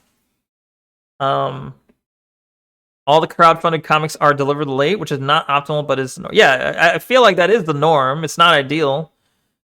My point is that does it get delivered eventually? Does it ever get eventually delivered, or is it just gone? If it's gone, then that's fucked up, and that's insane. That's a very obvious grift. If it gets done and then it's just late, that just means that they bit off more than they can chew. They overestimated, like this guy says. You overestimate your abilities. Too much on your plate, perhaps. Like there's potential reasoning. Doesn't look good on him, but it's not like he's intending to rip these people off. Either way. And these people paid a lot of money for these rewards, like a ton of money. It's just a suspicious amount of money in some cases, but most just paid, what they could. Don't forget, one campaign raised over $500,000 with just over 8,500 backers. That means some of these backers must have been paying thousands of dollars for one issue. It's hard not to look at these comments and go, well... The thing is, these backers, you also have to consider, They're not backing this with the hopes they'll get nothing, but they are also backing this in the hopes of supporting comics like this. They're supporting an idea. They're putting they're basically trying to put their money where their mouth is when they talk about this certain things or they watch these things. They're putting money towards someone who agrees with them and puts out content that agrees with them. They're basically trying to fund their side of things. So when someone puts like $1,000 for a comic book, guess what? That's intended for more than just a comic book. They're intending for it to help a cause. They're intending for the person they support or the person they agree with to keep doing what they're doing. Yeah, no shit. Like if he gets like $500,000 and you're saying on average it costs like what, 10K to potentially make a comic, maybe that's a low estimate. We'll say 100K. Let's say it takes 100K to do this. And they get $500,000. Guess what? They want that guy to succeed. They wanted him to succeed. They want him to have a lot of profit. They want him to keep doing what he's doing. They didn't give him an absurd amount of money just because they wanted to pay $1,000 for a comic book. Just think about it for a few seconds. He says a suspicious amount of money because he cannot accept that lots of people have different worldview. Right, exactly. These people knew what they're like. Obviously, they intended to receive something in return, but a comic book is not worth that much. You know this. I know this. They knew this when they bought it. The comic book is not worth $1,000. But they put that much in because they wanted that profit to go to that person, because that person has the same worldview as them, because that person is pushing a narrative they agree with. It's not suspicious. Guys, we're not wrong. They're laundering money through crowdfunded comics that they're not even putting out. That is an insane angle. And the evidence of that is nebulous at best. I'll learn from this guy. That's a good word. Nebulous is a great word. It does a lot of heavy lifting. A lot of people didn't get what they paid for. You promised something. You didn't deliver it. But you leverage your audience to do this. Nebulous Neko, right? July, who is a member of Blaze Media and has ties with Glenn Beck. He also jumped in Comicsgate and also produced comics, I would say, more successfully. And currently, Eric July... Was that Hitler? Hold on, was that Hitler? He also jumped in Comicsgate and also produced comics, I would say, more successfully. Is that Hitler in the background there? that is, right? I'm not imagining things. The weight of restraint. Let's see.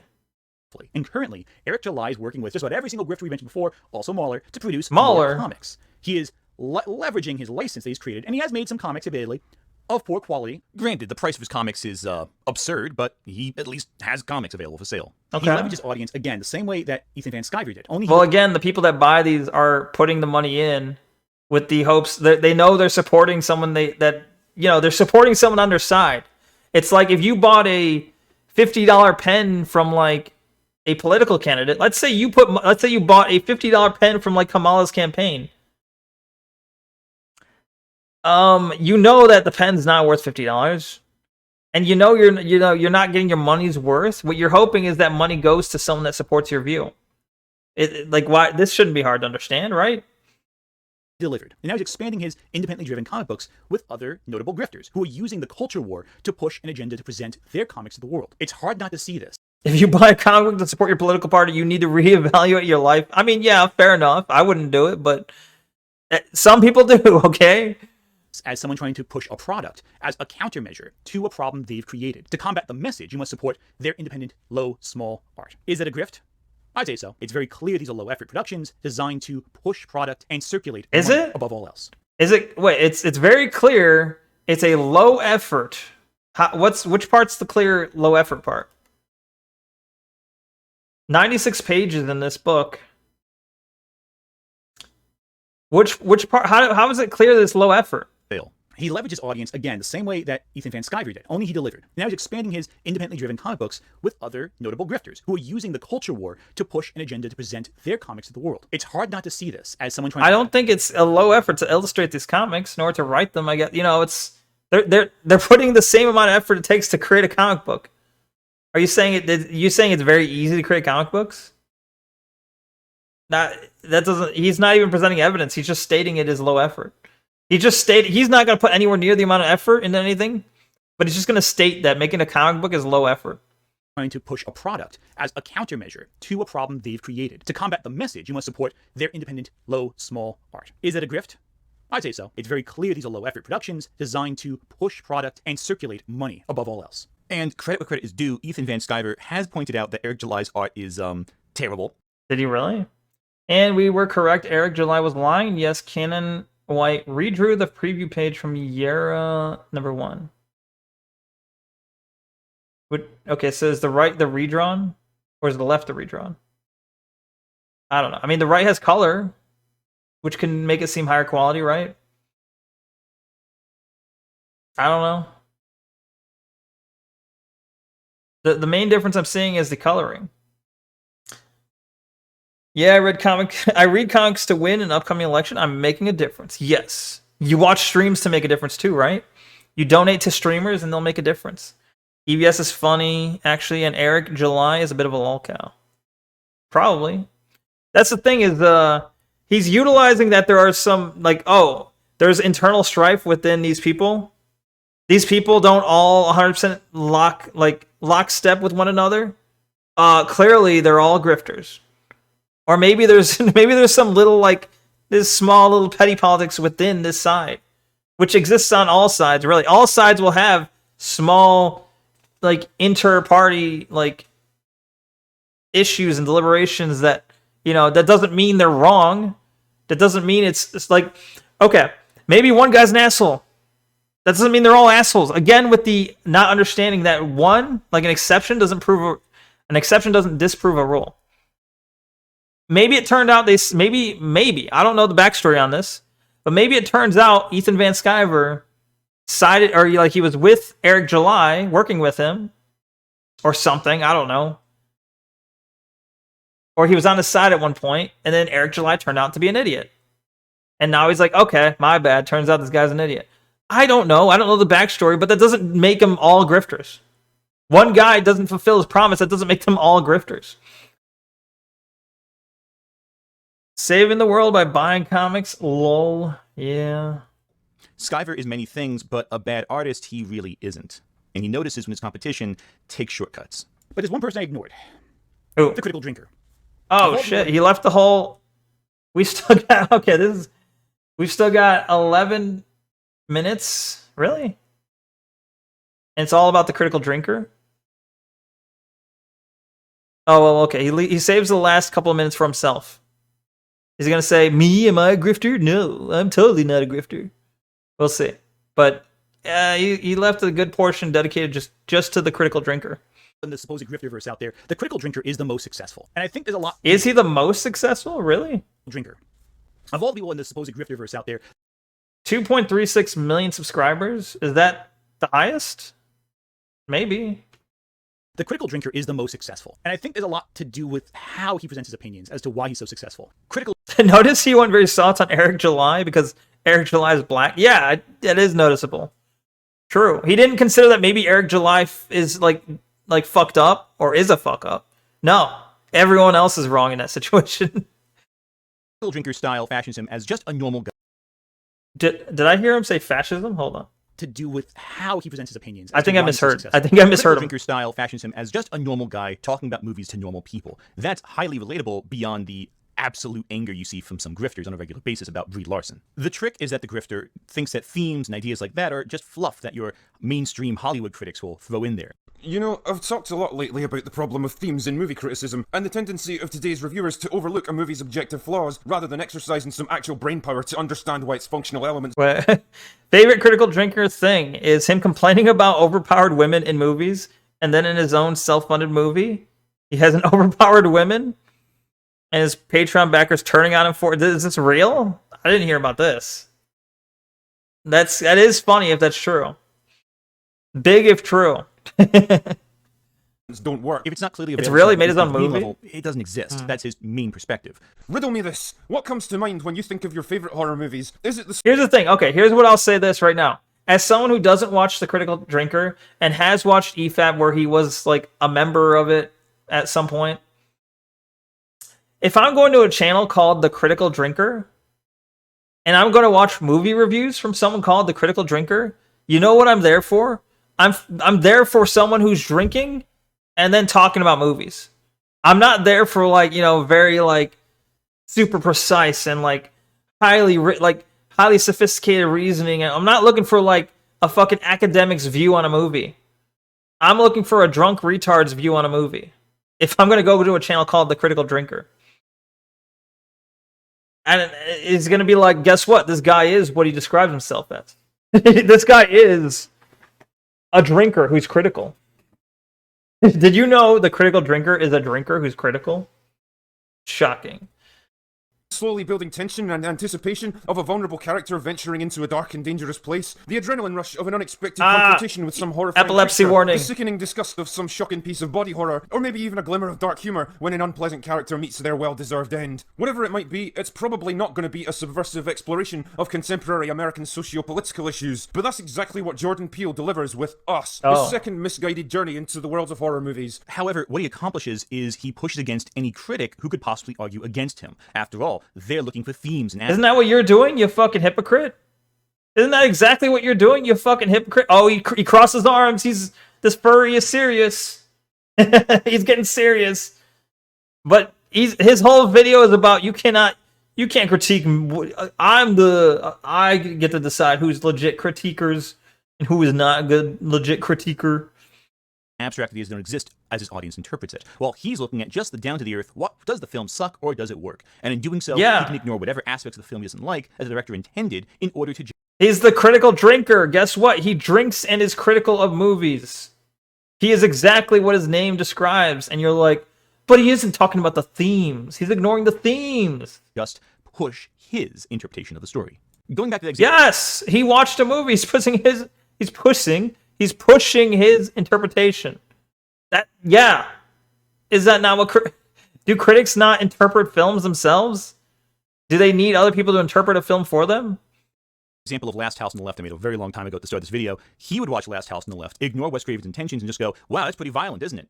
Hell, let me be honest. He'd probably argue the cops meant to represent the inability of... There is something to be said. There is something to be said for watching a movie and letting it stand on its own. You don't need to always know what the director was intending. Guess what? It is a form of media, and as such, it is meant to be enjoyed, whether you fucking know the director's intent or not. I don't care if the director intended for this character to do a certain thing or be a certain thing. If I don't see that in the movie, it's not relevant to me. Like, the piece of work should stand on its own. I shouldn't have to listen to the director to find out, oh, this movie was actually about a certain theme. Because if I didn't see that theme and it wasn't relevant to me, then why would I give a shit? No, you're enjoying it the wrong way. You have to know. You have to learn what the artist intended. You can't just like art. You can't just critique art without knowing what the artist intended. Bruh.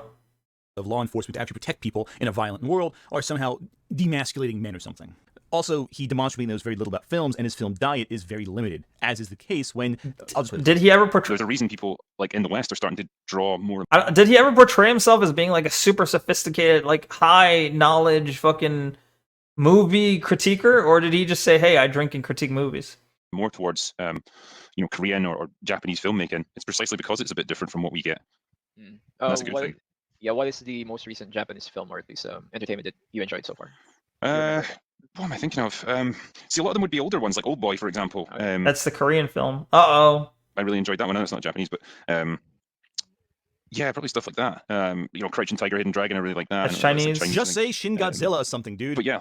He also does the whole grifter thing, but he does so in a way that he could be drunk to his audience. Is he wrong? Oh yeah, very often. He has made... If he couldn't name one, that doesn't mean he's wrong. He could have been put on the spot. I'm giving him a lot of leeway, I know, but he could have been put on the spot and just couldn't name one. That doesn't mean he's wrong. His point could still stand, but it's like, okay, someone's like, name the last movie you watched. It's like, you put on the spot, you might not remember. Maybe after the stream was done, he could be like, oh shit, I should have said this. It doesn't mean he's wrong. Yeah, it doesn't look great, but especially when he's asked for a Japanese specific film and he mentions a Korean and Chinese film. But I'm just saying, like, that doesn't necessarily prove him wrong. It's like if you want to do a gotcha, okay, cool, you have like a little gotcha clip, but you're not disproving him. Made some reviews that are completely outright falsehoods, misrepresenting films he reviews and hiding reviews of films. You haven't demonstrated that. You're making up a lot of shit that you have not demonstrated. That he should have reviewed his main channel, like Sinners. Those strange... Why do you care what's on his main or side channel? That's such a stupid point. That's such a stupid point. You're like, I should get... He didn't put this on his main channel. He put it on his side channel. That's bad. He should put what I want on his main channel and what I want on his side channel. He should do what I want. You're not the fucking channel. You didn't make the channel. It's his channel. Why does it matter that he took this movie and put it on his side channel? What point are you trying to make with that? I don't understand. All I can think of is he didn't do what I want, therefore he's bad. Strangely, he reviewed weapons, and lately has been trying to push different films like the underwatched Red Sonja, but it doesn't change the fact that the vast majority of his work is Marvel. Okay, so strangely, he's starting to do what I said he should do, but his focus is still... Yeah, okay. And question mark, and what's your point?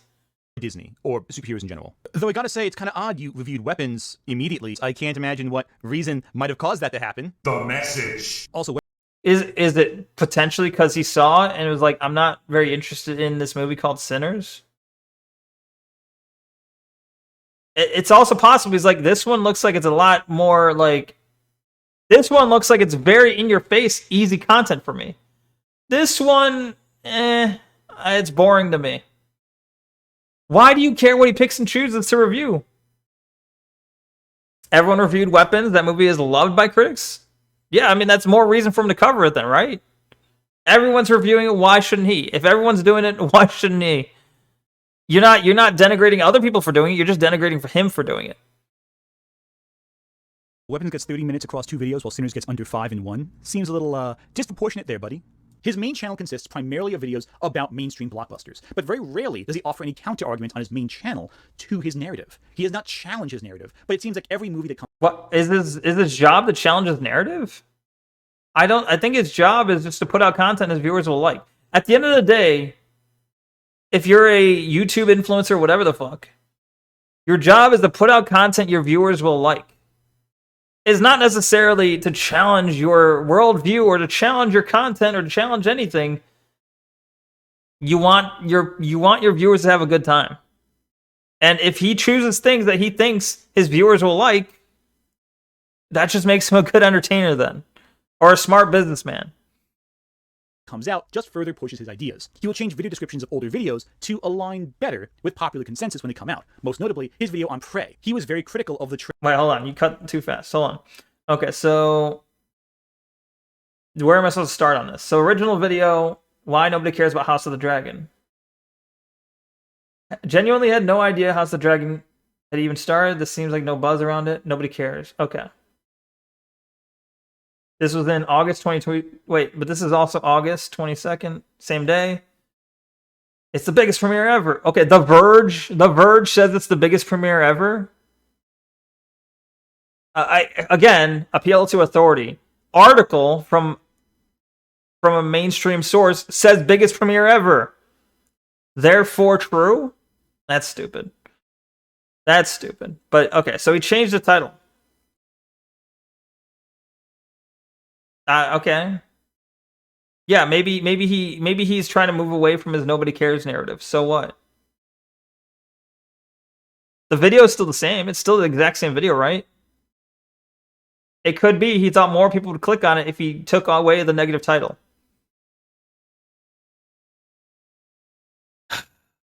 The race scripting is so tiresome. He's framing all this as racial, but he's never directly saying it. It's so tiresome. Yeah, it is. He's very much trying to like be coy about what he's trying to say. He's very nebulous, if you will.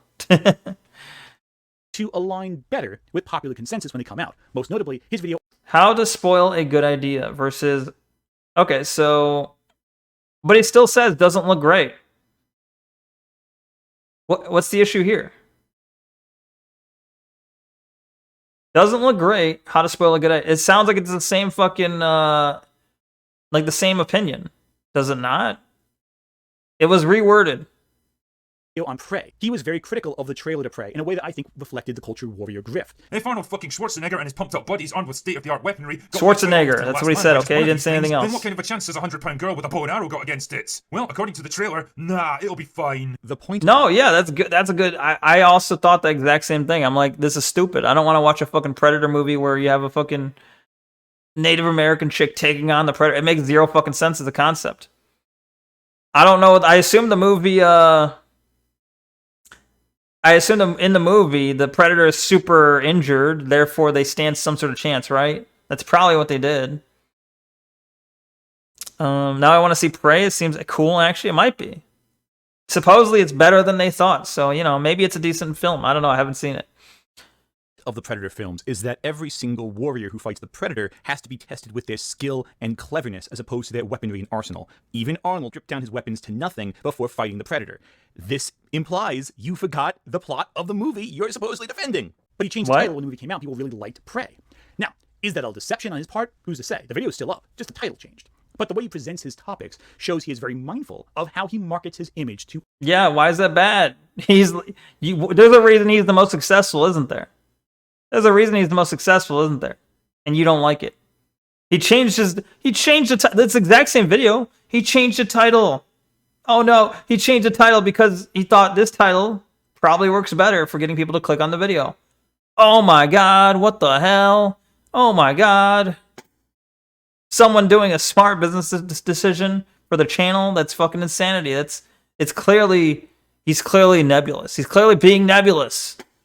Audiences. If you watch his videos on theme and the mechanics of storytelling, you realize very quickly he has a very nebulous understanding of criticism, but he presents himself as an authority to his audience and dismisses critics who talk about theme, who talk about ideas, subtext, who talk about implication of narrative, and who try to analyze film on a deeper level by presenting this nebulous, ironically perspective that it's all nonsense. We need a nebulous count. Discussing it, and therefore it's his critics making stuff up as they go.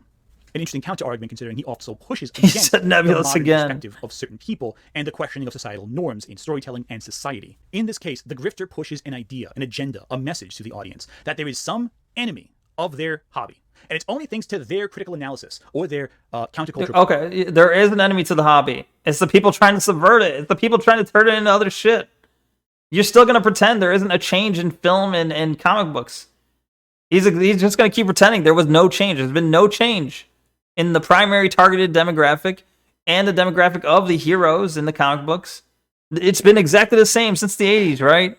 Since the 90s, since the 2000s, into the 2010s and the 2020s, right? There's been no change in that time period. Fucking liar. Fucking, you're the one being nebulous right now. He's nebulous. Product that you can combat and fight this nebulous threat that's ruining your... He said it again. He said it again. This nebulous threat. Dear God. Your entertainment industry. So where does that place someone like myself? Where does that place someone like the Birdman or any number of anti-grifter critics online? Well, safe to say, we're not grifting. We're not trying necessarily to sell you an idea. Okay. In the topic called me, ? Are we grifters? No. We're not trying to sell you anything. No. Don't pay attention. No. We're not trying to sell you anything. Even though you already stated, what is Critical Drinker trying to sell? What is he trying to sell? You called him an outright grifter, right? What is he trying to sell? Is he trying to gain viewers? Is he trying to get eyes on his videos for ad bucks? Are you not doing that exact same thing? Okay, so how is he a grifter but you're not? Is it just because you think, I'm genuine about, I'm just critiquing in the right way? How he does it is wrong. I don't like him. This is like fucking baby shit. This is baby fucking complaints. This is retarded baby logic. Idea, but rather to unsell you on an idea. That's the opposite of a grift. We're trying to unsell you on the idea. That's the opposite of a grift. Hey, Mr. Smarty Pants. Hey, fucking retard. Could you not say all these people that you very much disagree with? Could you not say they're trying to unsell you on mainstream media, on mainstream films, on all the big, subverted like movies, what they're calling the message? It seems very much like their entire fucking shtick is unselling you on these things. Guess what? That's the opposite of a grift, like you said. These guys you said are outright grifters sounds an awful lot like they fit your description of yourself, in which they are unselling, therefore it's the opposite of a grift. Gee, interesting how that works. Taking an imaginary problem with an imaginary solution, we're taking the snake oil and telling you its ingredients. To argue... Could they not be taking the snake oil of what is being put out there? What is the modern Star Wars is snake oil to them. Snake oil to them. Could they not be doing the same thing? Is the core tenet of criticism. I'm not selling you on any idea. I'm unselling you on other ideas. Wow, that's one of the sleaziest things you've ever heard. Yeah. He's slimy. He's being a slimy nebulous. He's being slimy and nebulous. His motives. He's hiding his true motives. He's being coy. He's fucking like gripping his hands below the screen. He's rubbing his hands together and being like, no, I'm not selling you. I'm unselling you on the opposite side. I'm not trying to sell you on my ideas. I'm trying to unsell you on the ideas I don't like. Yeah, okay. We see through you. We can see what you're trying to do here. To take ideas and disentangle them is a core. It's the same thing, yeah. Critical analysis. Guess what? Him pointing at these others, him pointing at Critical Drinker, Mahler, all the others. He's pointing to them and saying they're the message, and I'm trying to unsell you on that. He's doing the fucking same thing that he's calling them out on. If we do not have counter arguments and discussion and argument about media, we are not engaging in good faith. If we don't have counter arguments, we're not engaging in good faith. And so how do you describe you supporting those certain critics who were demonetized? You supported their demonetization. Oh, are you suddenly not for opposing side, opposing views? Are you arguing in good faith, sir? I have a feeling you're not. We have to push against other perspectives in the critical landscape. Because through discussion, through analysis, through counter arguments, we're able to really determine the true depths of where art is. A critic who's trying to sell you on a bad idea, if you do not counter that, will influence others to misunderstand. Absolutely, yeah. And by misunderstanding the arts, they'll misunderstand the society that created that art. They'll become incurious. They'll become detached from what we're talking about. And to do so is a net negative. It harms the arts. It harms that perspective. It harms the arts, does it?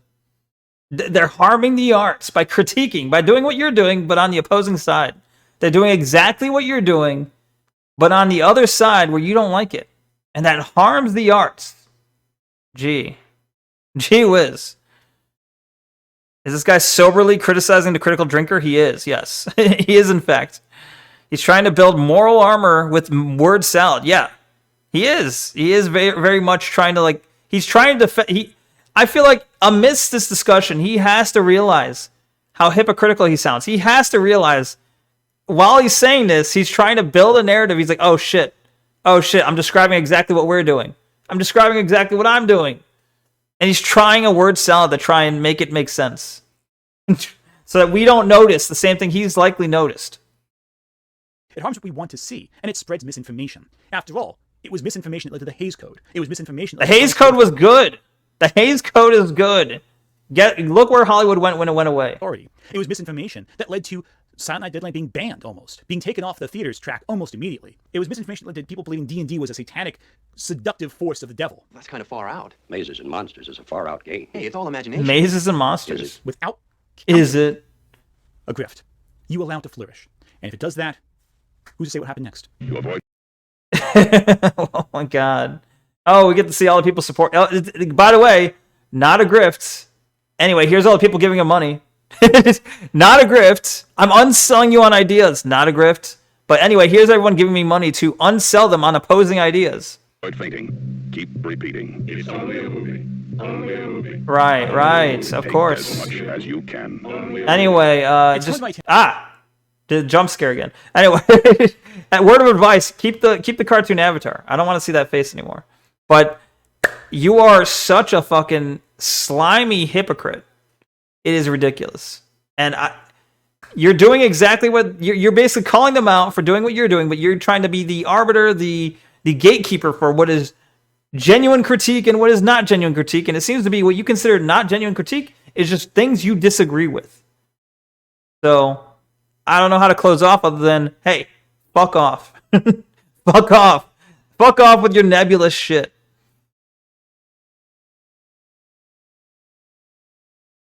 Push the message. I hate that term, the message, because it's so nebulous but also so specific. Kind of occupy their nebulous sort of position. Conflict feels very nebulous in the film. Nebulous nothing as a result. Either he's somewhere in that nebulous middle area. Star Wars has become a nebulous idea, being this nebulous, highly marketable, highly something nebulous and lost. It's really about something more nebulous. Edges, a nebulous, solid, generic, nebulous Disney entity. Really nebulous. Nebulous, that there's contradictory definitions of it. Nebulous term. People have different definitions.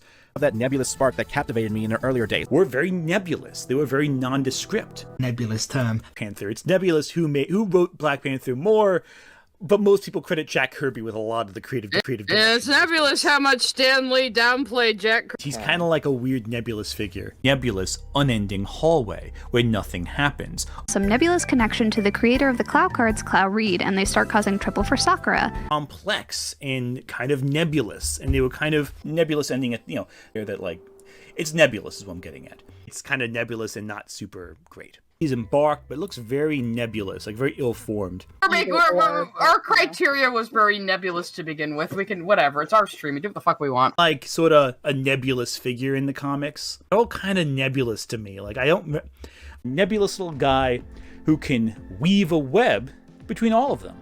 This weird nebulous era of recovery is where Sonic's surreal nature really came out. Politics is this nebulous sort of thing. A Pokemon Master is a nebulous thing. Pokemon Master, what does that mean? Nebulous source passed through the teeth. Sort of nebulous mistakes, but... Nebulous thing? They just say, this is this, and this is not this. What does that mean? Nebulous entity outside of dramas, or nebulous sort of... doesn't really fit into any one specific genre kind of thing. Entirely nebulous. A lot of it's deliberately not shown. It's just